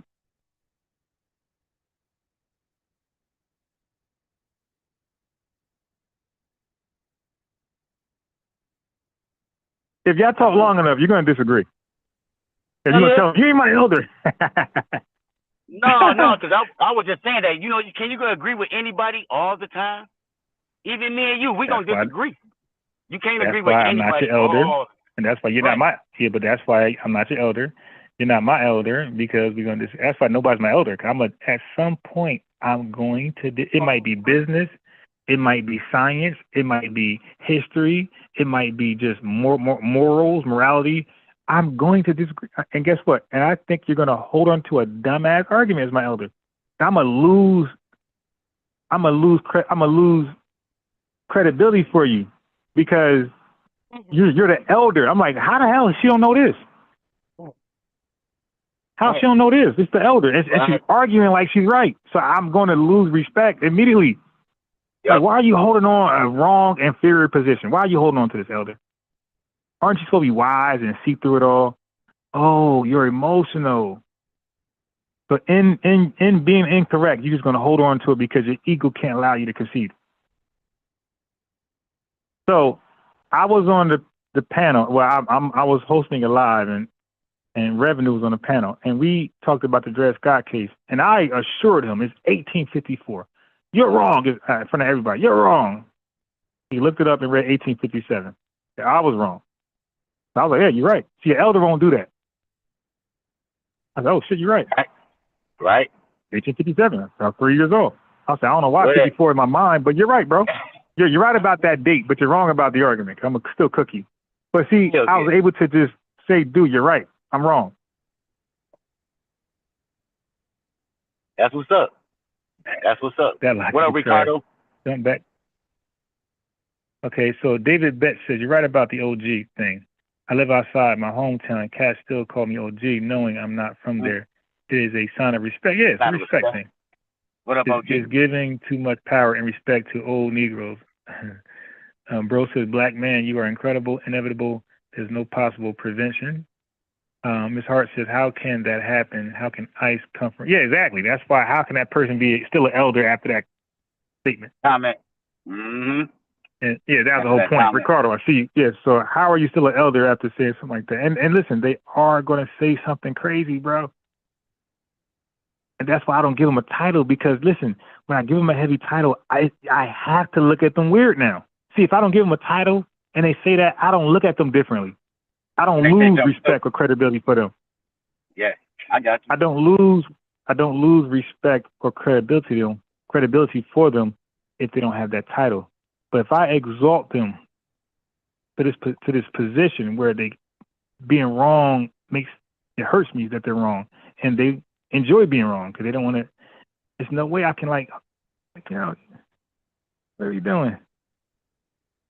That's why I don't give nobody titles. When you mess up, I don't trip. Right.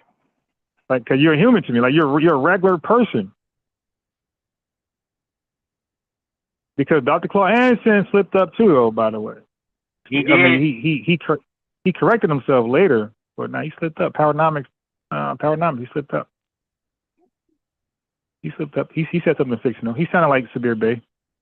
Okay, yep. But the next lecture, the next book, he cleared it up. Okay. But he did say some crazy stuff. Man. And that's why, but it don't bother me because he's not an elder to me. Like, he's not somebody special. Because now I'd be like, oh, Dr. Claude, you're supposed to be a researcher, and how you messed that up? How you ain't know that? But he's not an elder to me, so it's okay. Right. If you had to put him elder status, you probably would have been crushed. If he was an elder status, I would have played it for you guys where he messed up, like I did John Henry Clark. I played him saying he plagiarized his books to make certain figures look good. But he's an elder, so I had to show, hey, this is what elders do. So Dr. Claude Anderson made a big mistake in the lecture, Paranomics, made a big historical mistake. But it didn't bother me. I'm like, well, he is an economist. He's not a historian. Yeah, it's like that. That's not his strong suit. It's numbers. It's money. It's business. That's his strong suit. He ain't gonna be wrong like that. But he said something historically that was 100% false. 100%. Like I said, he corrected himself later in another video. Like probably white labor Black labor, white wealth, something like that. But a different lecture, he corrected himself. Okay. But that's what happens. You guys make these elders. It's like, okay, look at this gross mistake he made. You see, is he still an elder? So then it's like, well, why? Well, if you say yes, it's like, all right, well, what makes him an elder now? And you said you guys say information, but this was wrong, grossly wrong. So now what? That's why folks are just folks to me. And I respect them. I respect their work. I respect their grind and things like that. A young fool lived long enough to become an elderly fool. Exactly. Because I got some relatives, man, they get older and just dumb. They ain't learn one thing. Still getting kicked out of things. Still doing this. Old as hell. Still getting, like, doing shit that 20-year-olds do. Yep, that's like fact. Over 50. Yep. What are you doing, bro? Right. Yep. Yep. Okay, so let me see if I got anything. What is this? Let me see what is this? Over, but we're different from other black people.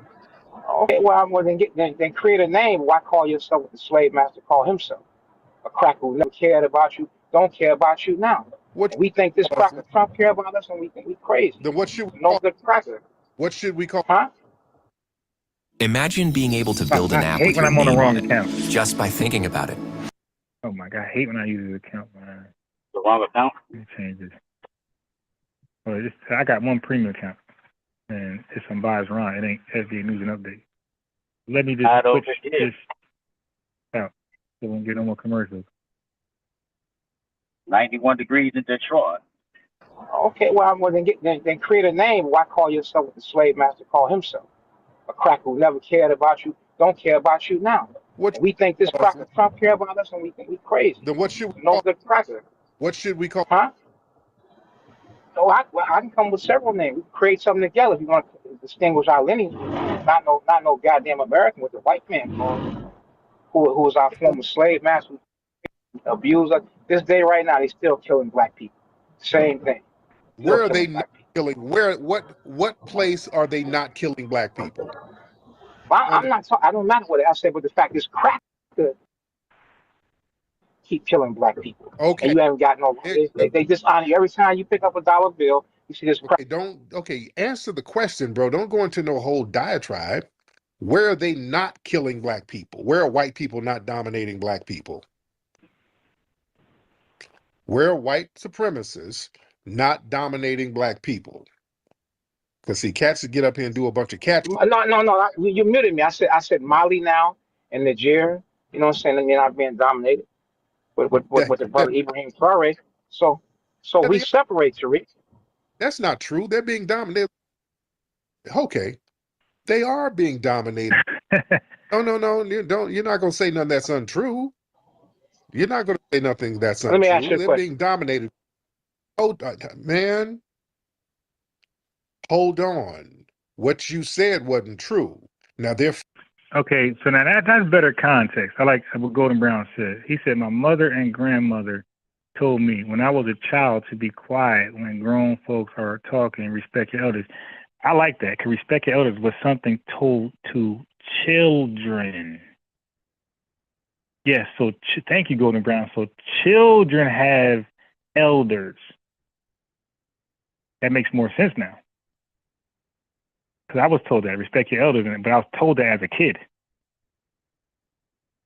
And elders like older grown-ups that was like of the lineage. So that makes absolute sense. fighting back over there now, but the white supremacists still got influence all over Africa. They still dominate everything. So you're not going to say something that's untrue. Well, let me ask you a question, my dear brother. Yeah. You have a daughter. You have a daughter, right? I have two daughters. You have two daughters. So if your daughter gets they say you let her get married. You get a guy, give her your blessing. You meet the guy, and they get married. And she come back to you 2 months later with a black eye. Are you gonna send her back to the house? Maybe you'll talk to Dr. Phil. Maybe you'll send her, back with the guy if you're benevolent. But you'll be a damn fool to send her back in that house again. White folks have been doing this to us for 400 years. Why should separation not be the agenda? What? And go where?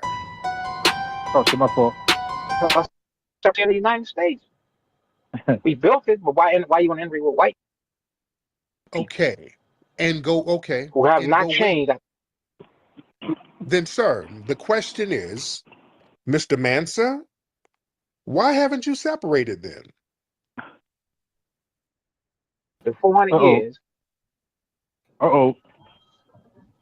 I just. How come you haven't separated then? How come you haven't? I just said. They got all the answers, Sway. I told you. I said. Your phone is going in and out, sir. You're pushing for FBA or pushing your deodorant. Okay, You're pushing for that product, right? Y'all, it ain't is always. I'm not stopping you from moving nowhere. I'm saying, with your influence, are you going? You tell us to trust crackers? How are we going to tell us to trust a cracker? Cracker is a cracker. Why haven't you left, sir? I just said we can separate right here, and we built this. So why should we go someplace else? Why should we go someplace else? We built it right here for those that want to stay here. Okay, so how come you haven't separated here? How come you haven't started? We have started. Where is we have started. We're getting Georgia together. We're gonna have that as a separate state. Oh my God. That's right, Georgia. That's right. He's just saying. Okay. Now, what part of Georgia is the separation? Because Georgia is segregated, but the blacks got the poorest parts. Whites got the best parts. Okay, but Not you're in Atlanta, still right? not separated because but you're still not separated because you are governed by white people still. Georgia they have a governor here, bro. They got a mayor, they got a police force. Okay, you're still governed by white folks, essentially. So now what? And stuff. I'm not. You want the proof, brother? You want the proof? I'm just asking you because you really got to hold for white people. They taking black folks' land in Georgia now. They got some. I said we're uniting to make that one of the states we can take and move there. And we have a black. First we start having a black governor, black police chief. But things is not gonna work out with white people. We ain't gonna change white people. You just a nigga voting. I told you, family. Pan-Africanism. That Pan-Africanism is a religion, and they just hate white people, and they hate FBA. Secondly, because we're dumb, brainwashed by the white man, according to them. Democrat or nigga vote Republican. A cracker is not going to change his views. You ain't going to get them to vote for you. The problem is you haven't done anything practically to get it started. All you're doing. We are getting it started. You don't know what I've done, but you can't get this from a Twitter conversation. And why you gotta? I'm saying, but why? That's why you gotta attack. I'm just having. You're sitting here saying a bunch of stuff that you haven't done. I said we're trying to get it. That's why don't you help us there? You don't believe in separation, brother? We're in a global system of white supremacy. You're talking about separating by going to Georgia? Does that make any sense in the world? A state with a white, ain't the governor white down there?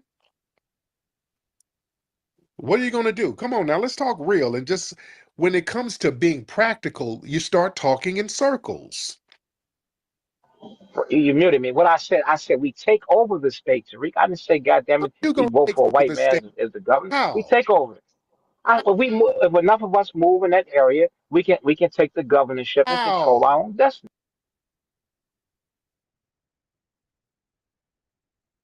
So white folks just going to sell their property for cheap. You know what? FBA's taking over. Here, let me sell my land to you. Let me sell my home to you for cheap, for the low. What I just said it. We move into Georgia. We move in there by the millions and take over that state, put a black governor there, and we later on talk about separating from the United States altogether. Canada's separated from the United States on the same landmine, so is Mexico. So why we can't have a separate state for black people? Because you put every time this happens, white man just shot the black man. White man just shot a black man. That ain't right. Let's march. No, a cracker's supposed to put his foot on your ass. That's what he is. He's a cracker. He's the devil. He ain't gonna change it. Just speaking about a bunch of impractical things that you're not doing. You haven't done. I said, brother, I'm dealing with mass and crime. I'm educating ex-offenders. I'm dealing with the vice lords, Crips and Bloods. We're working with them, educating our brothers. So I am doing. I got the track record and the receipts to show what I'm doing. So you can't say that I'm doing. So you have to. I'm not attacking what you're not doing. I'm just asking why I'm not you as attacking you. I'm just. you say I'm not. You say I'm not. I'm just saying why you as a leader I'm with all not the a influence you goddamn got. leader of You, anybody. I'm not a leader. that's brother. I've People look. never Listen. said I'm a leader. You sound oppish, to be Yeah, so he honest. gonna make him a You leader sound oppy. because And I ain't no. I ain't he no want ghetto. him to do he want Terry Nashie to do his bidding. You sound real oppy, brother. When people start Yep. talking that, hey, you a leader. How do I say it? When How I cats, sound and I happy, done said a million times, I'm not nobody's leader. And when you, brother? Okay. Forgive me. You're because not a leader, but and everything you say is real accusatory. And everything the crack of this and the crack of that, and you the leader. And also, I'm looking at your page, bro, because you're not coming in good faith. You got some shit where you got an upcoming live talking about is Tariq the modern day Hitler or King Oh Leopold? damn, got him. yeah. The way you disrespect Right. So you African people, coming boy. in on some disrespect shit. I can hear the passive Man, aggressiveness in your voice, bro. Passive You Got aggressive. him. ain't no passive aggressive, brother. I reached out. I said I wanted. I told James Small, let me holler at you. It's not right how you degrade. Dude, I don't degrade anything. Nobody degrades Africa more than Africans Africans and themselves. They tethers and the degrade Pan-Africanists. Africa. Nobody grade FBA, but we grade ourselves. Who? We shoot up each other's houses. So how you No, we going? So you call these people musty? You call them we don't. musty? You call them? We You call? don't. No. I'm not. Dusty Negroes don't define who we are. You see, so now it's all coming out. Hey, family, y'all gotta say I'm right. I'm sorry. I don't really do this on the regular, but I said Pan-Africanism is a religion. I said in the religion of Pan-Africanism, the white man is the devil. Africans, the diaspora, and the continent, they're holy saints. And the stupid, gullible, vulnerable lost sheep are FBAs. And the holy African saints' whole mission is to save us from the white man. FBAs can't do no right. We're the blame of everything. Holy Africans are never held accountable, nothing, to nothing. Nothing nefarious, nothing evil, nothing undermining, nothing. They are immune to accountability. Okay? Look what he did. Black folks shoot each other up, houses. Like, he just named something that barely ever happens in all of Foundation Black Americans, and he pinned it on all of us. Blame FBA for everything, and don't blame Tethers, Pan-Africanists for anything. Blame FBA for everything, but don't blame these Pan-Africanist Tethers for anything. That's their code. Foundational Black Americans are phenomenal people. And just the fact that you define us by the acts of a few dusty ass niggas, that's real obvious. Something real weird about you, bro. That's the That's fact. something real weird Something about real you. weird about you, You bro. sound Tetherish. Give you constructive criticism, and I asked to meet with you. just babble because you ain't doing nothing you're saying. I don't do that. I'm a grown ass man. I ain't about to sit up here and say a bunch of shit I ain't doing. I'm a doer. I'm not gonna sit up and talk about nothing. I'm gonna be about it. If I'm gonna do something, I'm gonna do it. Okay. I'm Let's not gonna get be it. on this. Well, one day we gonna just get everybody gonna Yep, move white in the man millions to supremacy, birds Georgia of a and take feather. over the Exactly. governorship. Man, stop. We stop that bullshit. Because you got hope in your slave master. You don't think That's that you what got hope in. you're a slave master. You're a slave talking like a slave because you're not gonna do none of the shit you saying. You're not. You're not gonna do nothing you're saying. These are, to be honest, Pan-Africanists and Tethers. Let's call them what they are. They are African colonizers. They come over here to colonize our brains. So you got all the clowns I featured today, okay, that talk about the King Alfred plan. Both of those clowns, African colonizers. Everybody who's pushing Africa on us, they're African colonizers. Not doing that. That's what You ain't you don't know what doing I'm doing. nothing. You ain't doing none of that shit. You would have done it. You're not doing anything. That's why your focus is on Well, then you would have done it. You ain't. that Oh, what stupid can you do shit. when I black ain't people said I'm get? gonna go take over Georgia. I said, what are you doing? Our people attacked, beg the Damn white man to give you Georgia. justice. When they shot that crack and shot that sister You Sandra. understand? So yeah, you trying to get okay. I'm an African. Okay, so listen. They call what we do in these begging, right? They call what we do is begging. Okay, well, show us how to take. Go be the example of how to take. If what we're doing is begging, then if we're the example of begging, then you guys be the example of taking. Go. Let us watch. Let's get our popcorn and watch you take something. Go. Go take it. Ain't no way you take it. But don't take it. Don't take it. Let me get my shades and let me get my 3 glasses and popcorn before you try to take it. I want to watch this movie play out. Okay, let me get this extra buttery popcorn. Now you go ahead and take it. Show us how to take it. Right. We're begging and we're beggars. Show us how to take it. Be the example. Because as in this government will definitely make you an example of what not to do and never try again. You did. Go and try to take it. You could be the example to the world of what never to do again. Hell yeah. I'm looking at some other stuff. Yeah, you're trying to get clout, man. Yeah, you using my name to get some goddamn Aspiring clout. heights. That's what that is, man. You on some weirdo shit. No, I told you. I see how dangerous the people are following you are. How they talk about Africans. How they even told a little African child they What spit the on the fuck you child. talking? They kill What the hell you children. I talking see about? You know what you people listening to you. People listening to you are dude? talking like that now. But you don't want to take I responsibility ain't with gotta your take words, responsibility for some shit. man. Wait, you are You going. You're sound going to like a have to. goddamn op, man. You sound Yeah. like a straight up and down op. Everything You straight out the house, though. Man, I ain't no. I just nigga. told you that. You sound I ain't like no a op, though. op. The dumb You shit like you to say it. saying and the Sound hate like, and the jealous posts you make. You jealous, nigga. hell yes, Ain't one no jealous hate. You sit there and call a Nigga, woman. you are a jealous old nigga. You an old jealous nigga. Not, I ain't no old nigga. I said how you disrespect black women who are African is unacceptable, and I'm telling you that The as fuck out of here. Stop acting like you're trying to put the cape on and all of that shit. People call up here, they disrespect us, they're gonna get this. well. I heard people not disrespect you. People You still call up call here disrespecting us all day, every day.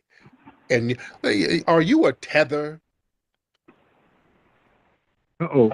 I ain't no Must tether. be I'm going fucking right. tether. Because everything you say about foundational black Americans, them niggas be shooting up shit, them niggas be doing It definitely comes from the Tether playbook. that and shooting up.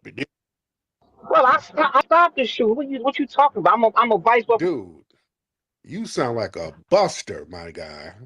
Straight up and down, and you sound jealous and you sound weird when niggas get to talking this pie in the sky shit, and then talking about you a leader. Nah, okay, you sound real oppy, man. Let me get my dude Great Black Shark in here. Old niggas like you gotta watch these dudes talking this impractical nonsense. Great Black. Well, I'm not Deep talking South, impractical, deep and I'm South not Great talking descendants. nonsense. You my brother, but you're wrong in how you disrespect other dude, African Yeah, people. you You're get wrong, brother. the smoke y'all God coming. ain't damn it, wrong you're for wrong. shit. Oh no, let me tell you something You call that about woman musty. nothing. That Don't know. I don't play that disrespect. A family. Tyson didn't take it easier on boxers because they were FBA. Okay? Muhammad Ali didn't take it easier on boxers because they were FBA. Roy Jones Jr. didn't take it easier on boxers because they were FBA. John Bones Jones didn't take it easier on fighters because they were FBA. They were all ops to them, and they were met with the same energy. Okay? So when you're oppish, FBA, non-FBA, doesn't matter. You're going to get the same energy. We don't differentiate with ops. Larry Elder, some other tether, doesn't matter. FBA Larry Elder, tether this guy.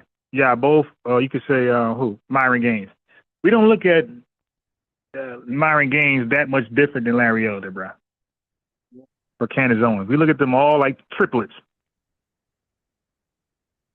disrespectful shit. Don't nobody disrespect our lineage. If you disrespect me or any foundational Black American, you're gonna get the business. That's what it is. You understand what I'm saying? I have respect for my lineage and my people. I'm very protective of my people. Yep. Hey, same day. Who was that guy you said that it's an elder you like? You watch his channel. I'm gonna look him up real fast. What's his name? Pete, my boy Pete Funk. Just type in Pete Funk. Pete Funk. And check his Pete Funk latest what? video. I saw that this morning. Pete Funk. P, you know, the letter P and Funk. Yeah. FUNK? Huh? Yeah. FUNK, like Funkadelic. Yeah. Yeah, he from that But era. he ain't about to. But he ain't about to. But you act like this dude got 2 million subscribers. If I type in P Funk, he ain't about to pop up. I know. He's small time. He's small time. I just Right. Like, what makes you? Yeah. Listen. Do you know what popped up? What? The Parliament. P Funk. Who wants to get funked up? Look. Let me check my screen. You wildin'. This dude said, type in this guy's name like he's about to be the first search. The P Funk ain't coming to search. Damn, that's messed up, P. That's all good, man. Look at the screen. He probably small time. Look at the screen. He ain't even probably. over there. What you mean probably? Bro, ain't that dude ain't in nobody's search engine. Let me put him. This dude said type in P Funk like this dude about to pop up. If you watching him, I know, because you watch the beer. So if you watch him, I know, like, you don't got good credibility because you watch the beer. So if you watching this guy, I don't know, man. I don't know. I watch Sidetta. I watch I ain't like Chew you, Butter. I watch a Negro. lot of people. Yeah. Right. So I'm saying, like, when you okay, but that's the problem. So when you give somebody like if you say, hey, check this guy out, like, think about this. Let's say if you make different pies. Some pies are trash and some pies are good. And now you got a new pie. I'm going to be reluctant to taste it. Because I'm like, damn, this is going to be a good pie, bad pie. It's called consistency. Like when people watch certain people, like, all right, well, watch this link right here. Like, I think I might not want to watch that one because certain folks don't have credibility. So, for example, if I'm like, yo, check this link out, yo, this dude deep. You best believe that dude deep or that sister deep. All right. I'm telling you, if I got a link, and say, hey, I've been watching folk right here, they be going in. That mean they go in. Yeah, we just small time over here. We just we just having conversations. I was watching a video. He popped up in my feed, and I clicked it, and I like what I saw. What was he talking about? I put it in the chat. Right, but what was he talking about? And to really get the, I was like, wait, you don't know? I mean, yeah, you like a Christian. You like, yo, church was beautiful. Really? What y'all learn? I don't know. It was in Ephesians 4 and 9. I don't know. I asked the dude. He said the live was good or the video. I said, yo, what are you talking about? I don't even know, bro. I can't even tell you. Dude, you were probably I'll put the smoking. link in the chat. I'll put the link in the chat. So check it out, you know what I'm saying? Okay. Now I already know. No. Hey, family. I already know this dude garbage. Okay, this dude spelled right thinking. He spelled right with a W. I should have known not to take your advice on nobody channel. Yeah. I already know. He spelled right thinking with a W. Okay, so I'm good. I already know this dude was a fool. Talking that pie in the sky shit, and everybody's a thug and all these old thug niggas. I don't think like that. Yeah, he about to say some woke shit on there. See, the third eye, right? It sees what your physical two eyes can't see. See what I'm saying? So the celestial being, right? The celestial being is limited in capacity. You got to be extraterrestrial, right? And to get that, to be extraterrestrial, you got to email me now. peakfunkyahoo.com, and I will send you a packet, a status correction packet, right? For $400. All right. See, and he gonna spell I with an I, we I. See, I see, point is I see everything. You get what I'm saying? Yeah. We see everything. Mm-hmm. And he gonna spell C with the letter C. So I is IYE, And we see is the letter C. So IYE, letter C, Ebby thing. Ebby is A-E-B-B-Y-T-H. No, Ebby Ting. E-B-B-Y-T-I-N-G. He's probably most likely your tether. I see everything. Everything. You get me? Nah, I'm passing I around. love my lineage. The dude can't even spell correctly, dude. I'm good. Watch this I love video what on your my leisure. people built. My people, foundational Black Americans, are the true Americans. I ain't got no self-hating shit. You sound like a chat going tether. crazy, yeah. You dig? And stop with all that fake, you trying to defend Africans and all that bullshit. They come Part of here my and disrespect. part of my colon, brother. I meant pardon the colonizing, my brother. Okay? Yeah, I already know what he's doing. This dude can't spell right correctly, bro. When you start misspelling things on purpose, like if you mess up and some illiteracy going on, I can forgive you. But when you purposely misspell it, you don't come back from that. Now look, I'm trying to let this be. I'm trying to let him live, right? Okay? Yeah. I'm all for beatings, but when they keep coming near me, like, dude, you give me, now you're too close. All right, there you go. Okay? Now come back. You're gonna die. Okay? Okay.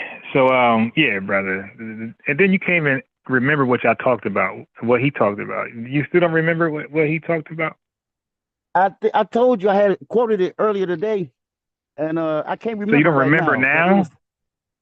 Yeah, Okay, right now brother, it's kind of that's foggy more. to me, and I don't want to misquote him. No, you ain't got to misquote. I'm just asking you what. I'm not saying verbatim what did he. I didn't ask what he say. I said what was the topic. What did he? What did he say that was interesting? It just came to me. All right. So he was saying basically it's gonna be people that you listen to. That's gonna be people like Kwame and the Air American Dream that when they come to debate, they just keep going, just keep going. It's like they always got an and in they motherfucking debate. He said that when he see people like that, he just chill. Oh yeah, I agree with that. But yeah, I call them. They are the let me finish guys. Like they never let me finish. I ain't finished yet. That's what I call them. Right. The let me finish He guys. was talking about them guys. He was talking about them guys. They're never finished. Yep. When you was doing that, I wasn't thinking about Kwame. I was thinking about Sabir because Sabir the same way. That's the reason he stayed on his same channel because he's not Will trying you stop to saying interact that with dude's name over here? His name is Mud over here. His name is Mud Cookies over here. Him and the other, you know how I do. Like all those guys, bro. Listen, all you guys say is plebiscite babble or babblers. We know exactly who they are. You don't gotta say no name. Just say even Professor Grift is a plebiscite babbler. So all you gotta say, all the plebiscite babblers, they are trash. We know it's Professor Grift, Sabir Bey. You know how I do. All those guys are the plebiscite babblers. Yes, I got you. Respect us left and right, and they're going to get the business. Great Black Shark, hop on in, sir. But it's the fact you don't do it to Jews. You ain't said about no Jewish people, Tariq, because they cut your ass off. So why do it to Africans? You ain't They doing feel shit like to no people. Bucci person. Just Man, Bucci Bear is I say something about a Jew or slap y'all sexually when you talk about African. Listen, man, I ain't gonna lie to you, bro. There's a lot of people bad out there. I don't think, when Tariq Nasheed did the cartoon of Bucci Bear, I had no idea who he was mocking. When somebody sent me, like years later, when somebody sent me just recently, just this year, maybe like 2 months ago, 3 months, I did a video. When somebody sent me a clip of a Pan-Africanist debating a white supremacist, I had no idea that guy was Bucci Bear. I just heard the dude's voice. I was like, yo, this dude sounds like the guy from the Tariq Nasheed cartoons. Then, I'm looking at his belly out. He got like his belly's out. I'm like, yo, then I see the belly. I remember the belly, the Bucci Bear character. I started laughing. Like, yo, is this the Bucci Bear guy? And lo and behold, the racist mentioned Tariq Nasheed. I was like, oh my God. Yeah, so Bucci Bear is probably the worst of, let me rethink. Yeah, I could listen to any plebiscite babbler over at Bucci Bear. Bucci Bear is probably the worst person to listen to. Wow. Yeah, I can't think of, off the top, I think Candace Owens got him, Larry Elder got him, Thomas Sowell got him, Nick Fuentes, I rather listen to him, Charlie Kirk, Richard Spencer, Sarah Teller, Sean Hannity. I'd rather listen to all those folks than the Bucci Bear. Bucci Bear is probably the worst on the next. The worst. That dude's voice is disgusting, man. I can't. And he won't stop talking either. He won't stop. So I never heard of that. A dude actually spit on him. Oh, recently. Wow. Yeah, because his voice was annoying. The dude was like, you know what? In a live debate, what he was doing one of those live debates at a college campus or something? Nah. Bucci Bear is a black dude. He's a fake Pan-Africanist. He was on Adam 22. Okay. And he was a big, like a street dude. And you know, like, see, you can't fake. See, people always, I'm from the streets. No, you're not. Nah. Because if you were, a street dude would talk to you like you're from the streets. The dude was like, exactly. all over Bucci Bear's face. He couldn't do nothing about it. He didn't defend himself. What are you supposed to do? What are you supposed to do? Go back at him. He got. Well, that's what he said he was gonna do. Because he told the dude to come over. I'm gonna flatten you out. The dude Hawk spit on him, and Bucci Bear just complained like, "Yo, man, yo, you gotta be And then Adam fired the guy after that. It's up. It's up right there. As soon as you spit on me, it's up. Yeah. We ain't even friends no more. I don't give a fuck if we FBA. We on something else now. And Bucci Bear about 400 pounds. This dude like 190. Well, no, not even that. The dude probably like 165. Bucci Bear 400. Oh shit, that's like straight linebacker for the Detroit Lions. Man, he should have went and killed that dude if he had that much strength behind him. Even if you the little one, you gotta go for everything, you know. And his weapons. Yeah, the reason why he didn't go at him because the dude really wanted to fight. The other guy, it was all in him. Yeah. So because Bucci said they were talking smack to each other, and he was saying the worst things to Bucci Bear, but nothing would get Bucci Bear to get up and square off with him and squabble. Right. He's like, well, damn, the only thing that's gonna get Bucci Bear up is me to smack him or spit on him. He said, I ain't gonna be able to. They got security. He said, I ain't gonna be able to smack him because they're gonna intervene. Because he tried to, and they intervened. So he said, damn, all I can do now is spit. Right. Damn. And that didn't even get Bucci Bear enough to go fight him. So, wow. Yeah, man. That's what I said. Like his voice is so annoying. The dude spit on him. Hell no. Yeah, that's just respect right there. We gotta. Nah, we can't be doing that. Can't be spitting on folks. That shit ain't cool. And guess what? Bucci Bear got a job after that, and the dude got fired. Bucci Bear took his spot. Fuck yeah. Man, my man, Street TV, man. I hope Media TV. I hope he come around to be a regular on TV. But I heard I was watching his replay and I saw that he was saying that he had debated Roland. I was there. I was there. Oh yeah, I got to check that out. Yeah, let's check that out, man. Put the link in the chat. I'll do a review later. Put a link in the chat. Yeah. Let me go find it. I'll do a review when I go live at later. Like I'll end this one shortly and go live later. The Street TV versus Roland Martin. Yeah, we had a great time. We showed it. And that girl did not. Brother, I said later. Later. Insult you. You start calling them musty. You insult you. You making racial comments at the Klan only. That ain't right, my brother. Wait. I got some folks in the chat. Okay. So Tariq had Bucci Bear running. Oh yeah, I see. Yo, that's crazy because I seen that clip, but he looks so different from there to Adam 22. I didn't even draw the connection, but when I found out he was Bucci Bear, yes, I did go to that clip. I said, "That's the guy that he was about to slap." I just couldn't believe the guy was so afraid of Tariq. To do with his lawyer, he walking off fast across the street. Tariq trying to go at him. He crossing the street. I'm like, yo, this guy walking through a parking lot to avoid Tariq. Tariq wanted to smack him so bad. The dude was staying there. The dude was 6 feet. The dude was COVID on Tariq. He was 6 feet, 12 feet, 40 feet. Wow. So I went back. I said, oh, that's the guy. He looks so different. Like he got on steroids. He looked so different from that time to now. The dude, Tariq made this guy take steroids, yo. Brother Tariq, hold tight, man. So we got to. I'll supposed to read some chats. All right, so it's not about size. Yeah, the dog that bite. Yeah, exactly, bro. I realized that. Like, wow, all that size. That mean shit. That dude wanted him bad, very badly. I seen that. Old boy from the Shy. That's where you from? I think he says, but I think Cornel West is a panty. And I will never vote for him. Afraid he will be Biden 2.0. Yeah. So if y'all want modern day context of Cornel West, go watch his debate with Candace Owens. He's gonna be worse than Biden. Okay, this dude gonna be mixed with Biden and Kamala. Yo, this dude, the way he like saw like Candace Owens going at his neck, She's trying to discredit him. She's trying to embarrass him, defame him. And he over here, no, but Queen, but Queen, check this out. Queen, let me talk. Let me Queen, I know that. And she's saying the most anti-FBA shit ever. And these are lazy niggas. But Queen, okay, that's one way to look at it, Queen. But how about look at it from a liberal perspective, right? So they're lazy, but they may work if you got a cotton field. You know, on that shit. You know, we'll put them back on the plantation. You know, they'll work there. So yeah, that debate was embarrassing. Even Mark Lamont Hill dropped the ball debating Candace. Like, oh, Kitty, oh, Candace Queen. She like, man, FBAs ain't shit. Yeah, but Candace Owens and Mark Lamont Hill. But Candace, you be stuttering. No, but Candace Owens on. You can't look at it. You can't judge a book by its cover. That type of shit he was coming with. But everybody, Nick Fuentes ain't do no kid gloves with Candace Owens. A white guy had to show black FBA men how to handle an off-code woman. To speak on something. Bro, Tariq, I'm glad you let me back up here. I can't let him embarrass me state like that. Yes, I am.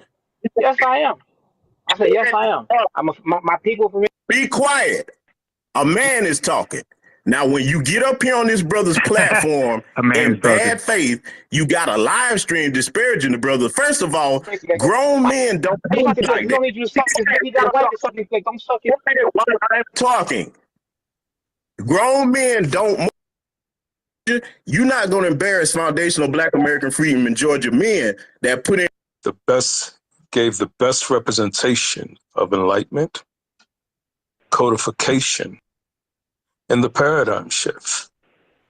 The brother who was on stage or on the mic just a second ago doesn't represent any of it. He's thinking like an old nigga, completely off code. And he's not intelligent. He doesn't have source knowledge. So I'm looking at the video. I'm going to do a live later, or like real live reaction. I'm not even going to watch it. But I believe Street Media TV should have renamed it. Like he was too, nah, like, look, you want people to watch it. He didn't, no. He should have said Street TV debates Roland Martin, even though it's not a debate. He should have put Street TV debates Roland Martin in Philadelphia. Right. The black, the debating, Philadelphia black community comments, but you got to make it a 1v1. So I know. Folks don't like Roland Martin, and folks don't like him, so they would have tuned in. He'd have probably had like 900. Nah, he'd have probably had like at least 100,000 views.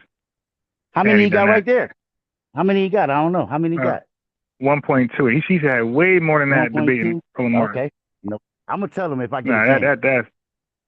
You got to rename that one and make that thing sound controversial and sloppy like a whole mess. And Negroes will come watch that. You know what's up.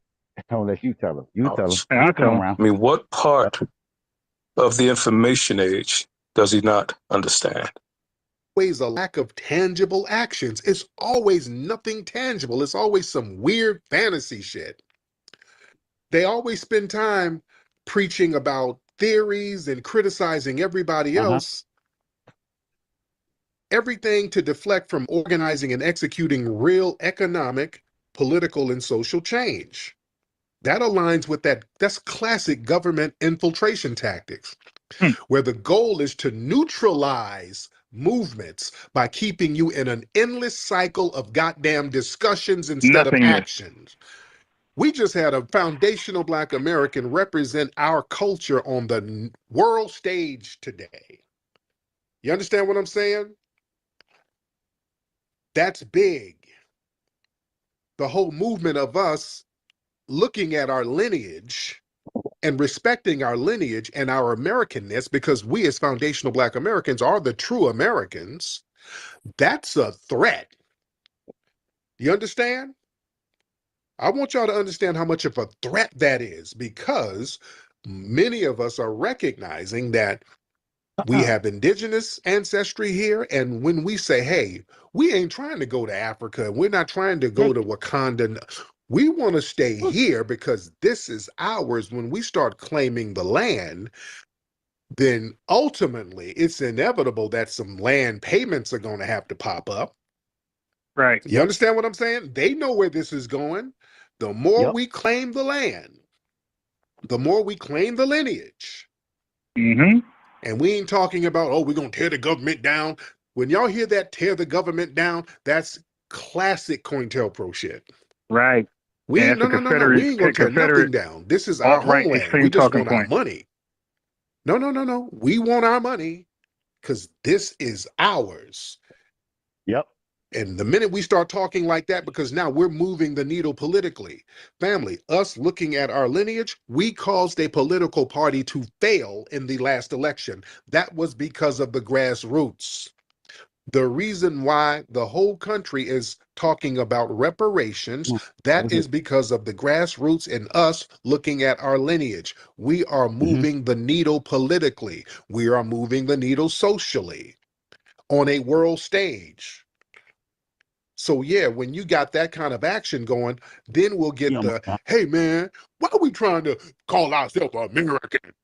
Man, we need to separate from these crackers. The cracker, using all of that old 70s ass jargon and all that. Come on, that's... I said that. Boy, that's their op religion shit left and right. Their religion Man, we need to get away from these hate crackers. white people and go where? Man, diss there's all us types of because places. we're stupid people Mali who and love white people, Nigeria, they according to doing them. big things over there. Why the hell you ain't over there? Because we need to separate here. Separate and go where? Georgia, nigga. Georgia? Yeah, a whole heap of us need to move to Georgia, take over the governorship, and then we takes over. We takes over. Freaking grief. You know how stupid this Negro sounds? That's exactly how they sound. Stupid that is. I hate stupid Negro. But again, that sounds like opposite. When you that stupid, you ain't that old and stupid like that. You got to be an op. And calling you an op is giving you credit. Because if you are not an op, if you ain't no agent of COINTELPRO and you that goddamn stupid, shame on you and the education system in your damn city.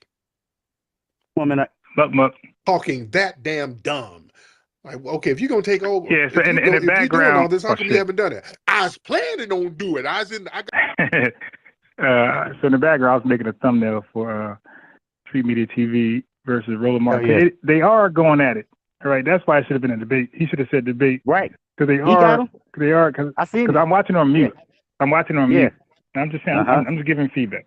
So I'm watching it. I'm not listening. I'm just creating thumbnails. So I need certain angles to make it fly. Yes. So if I see Roland Martin putting his hand out saying, oh, you know, so they are disagreeing. So it is a debate.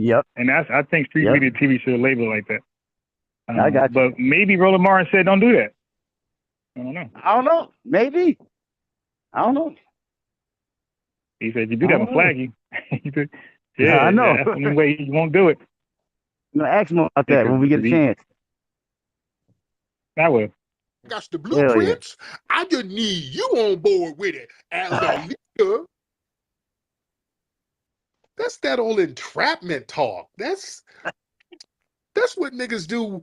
You know when niggas come up to you talking real weird, like they wearing a wire. Hey man, do y'all know where I can get some crystal methamphetamine? Really? Yeah. So I agree. Yeah. So we're gonna close it out. I want to make that thumbnail for Street Media TV, and but what Tariq's saying is true. Like a lot of these guys, and that's why I stopped him right away. See, we have a common enemy. Oh no! You're not. You're not gonna have my crib being surveillance. Who? Right. All white people. So they want to say all white people, and then they really want to say the Jews. Okay, it's all white people, and especially the Jews in their mind. Yep. So once that, we have one kind. I was like, be very clear. Who? Because they try to tell me it's my enemy too. We got one common enemy. Brother, who is your enemy? Oh, you know. Nah, I don't know. Man, quit playing stupid. You know. Nah, I really don't know. Actually, I don't have any enemies outside of Tethers and Pan-Africanists. I don't. Outside of them, I don't have any enemies. Are you talking about them? Man, the white man. Oh, no, that's your enemy, bro. Okay? That's your enemy. My enemy is you and other Tethers and Pan-Africanists. You ain't about to set me up with that type of bullshit. You know what I mean? And all these things going around right now, all these mass, you know, I ain't gonna say it. Nope. But all these unfortunate events going on, people getting harmed and locked up, and college campuses. You ain't about to have me in that. No, sir. No, brother. I don't agree with you. They ain't my enemy. You might actually, to be honest, you're my enemy.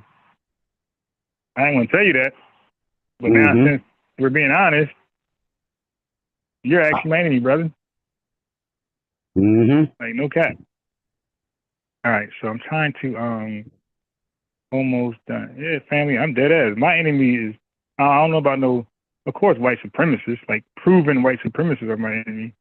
But just regular folks that I don't know nothing about and they just happen to be white, nah, that's not how that works. I'm not a member of those type of groups that hate people for no reason. Right. Ain't about to line me up and have me on that damn domestic terrorist list.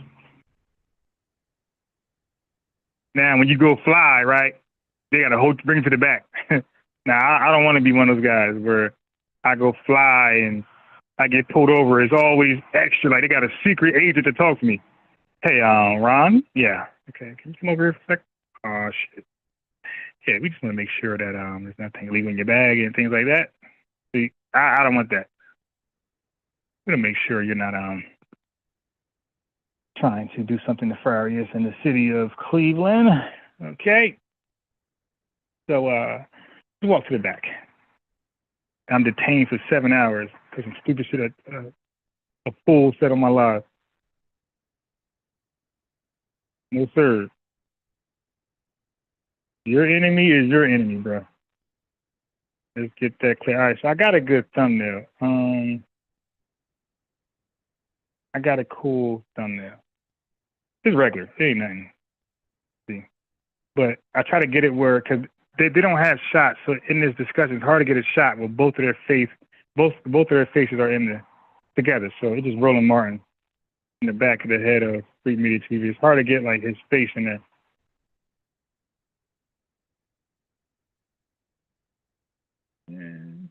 Okay. Yeah. So family, that's all. Appreciate y'all. 2 o'clock. I'm gonna take it down earlier. We've been going crazy lately. Just 5, 8, 7 hours. I'm getting exhausted. So I'm gonna go eat, and I should be back live for sure. Now that I'm leaving early, not early, but I'm leaving at 2 o'clock. I should be for sure prepared mentally, have enough to be recouped to come back live about 6:37. And I'm gonna do a recap on this discussion between Street Media TV and Roland Martin. This is gonna be funny. I know it. All right, family. So like always, before you leave, like the video. You dig? Let's do more likes because we only had a few new lineage people come in here. Okay, so we got, as I say that, Boogeyman Bob come in. So we got a lineage member come in here. Family lineage folk. I gave your lineage wrench Bob, like the video, subscribe and pull back up when I do the recap with Street Media TV and Roland Martin. This is going to be funny. Just because Roland Martin looks funny, if nothing else. All right, family. Peace to all y'all, respect to all y'all, love to all y'all. Catch you in another one.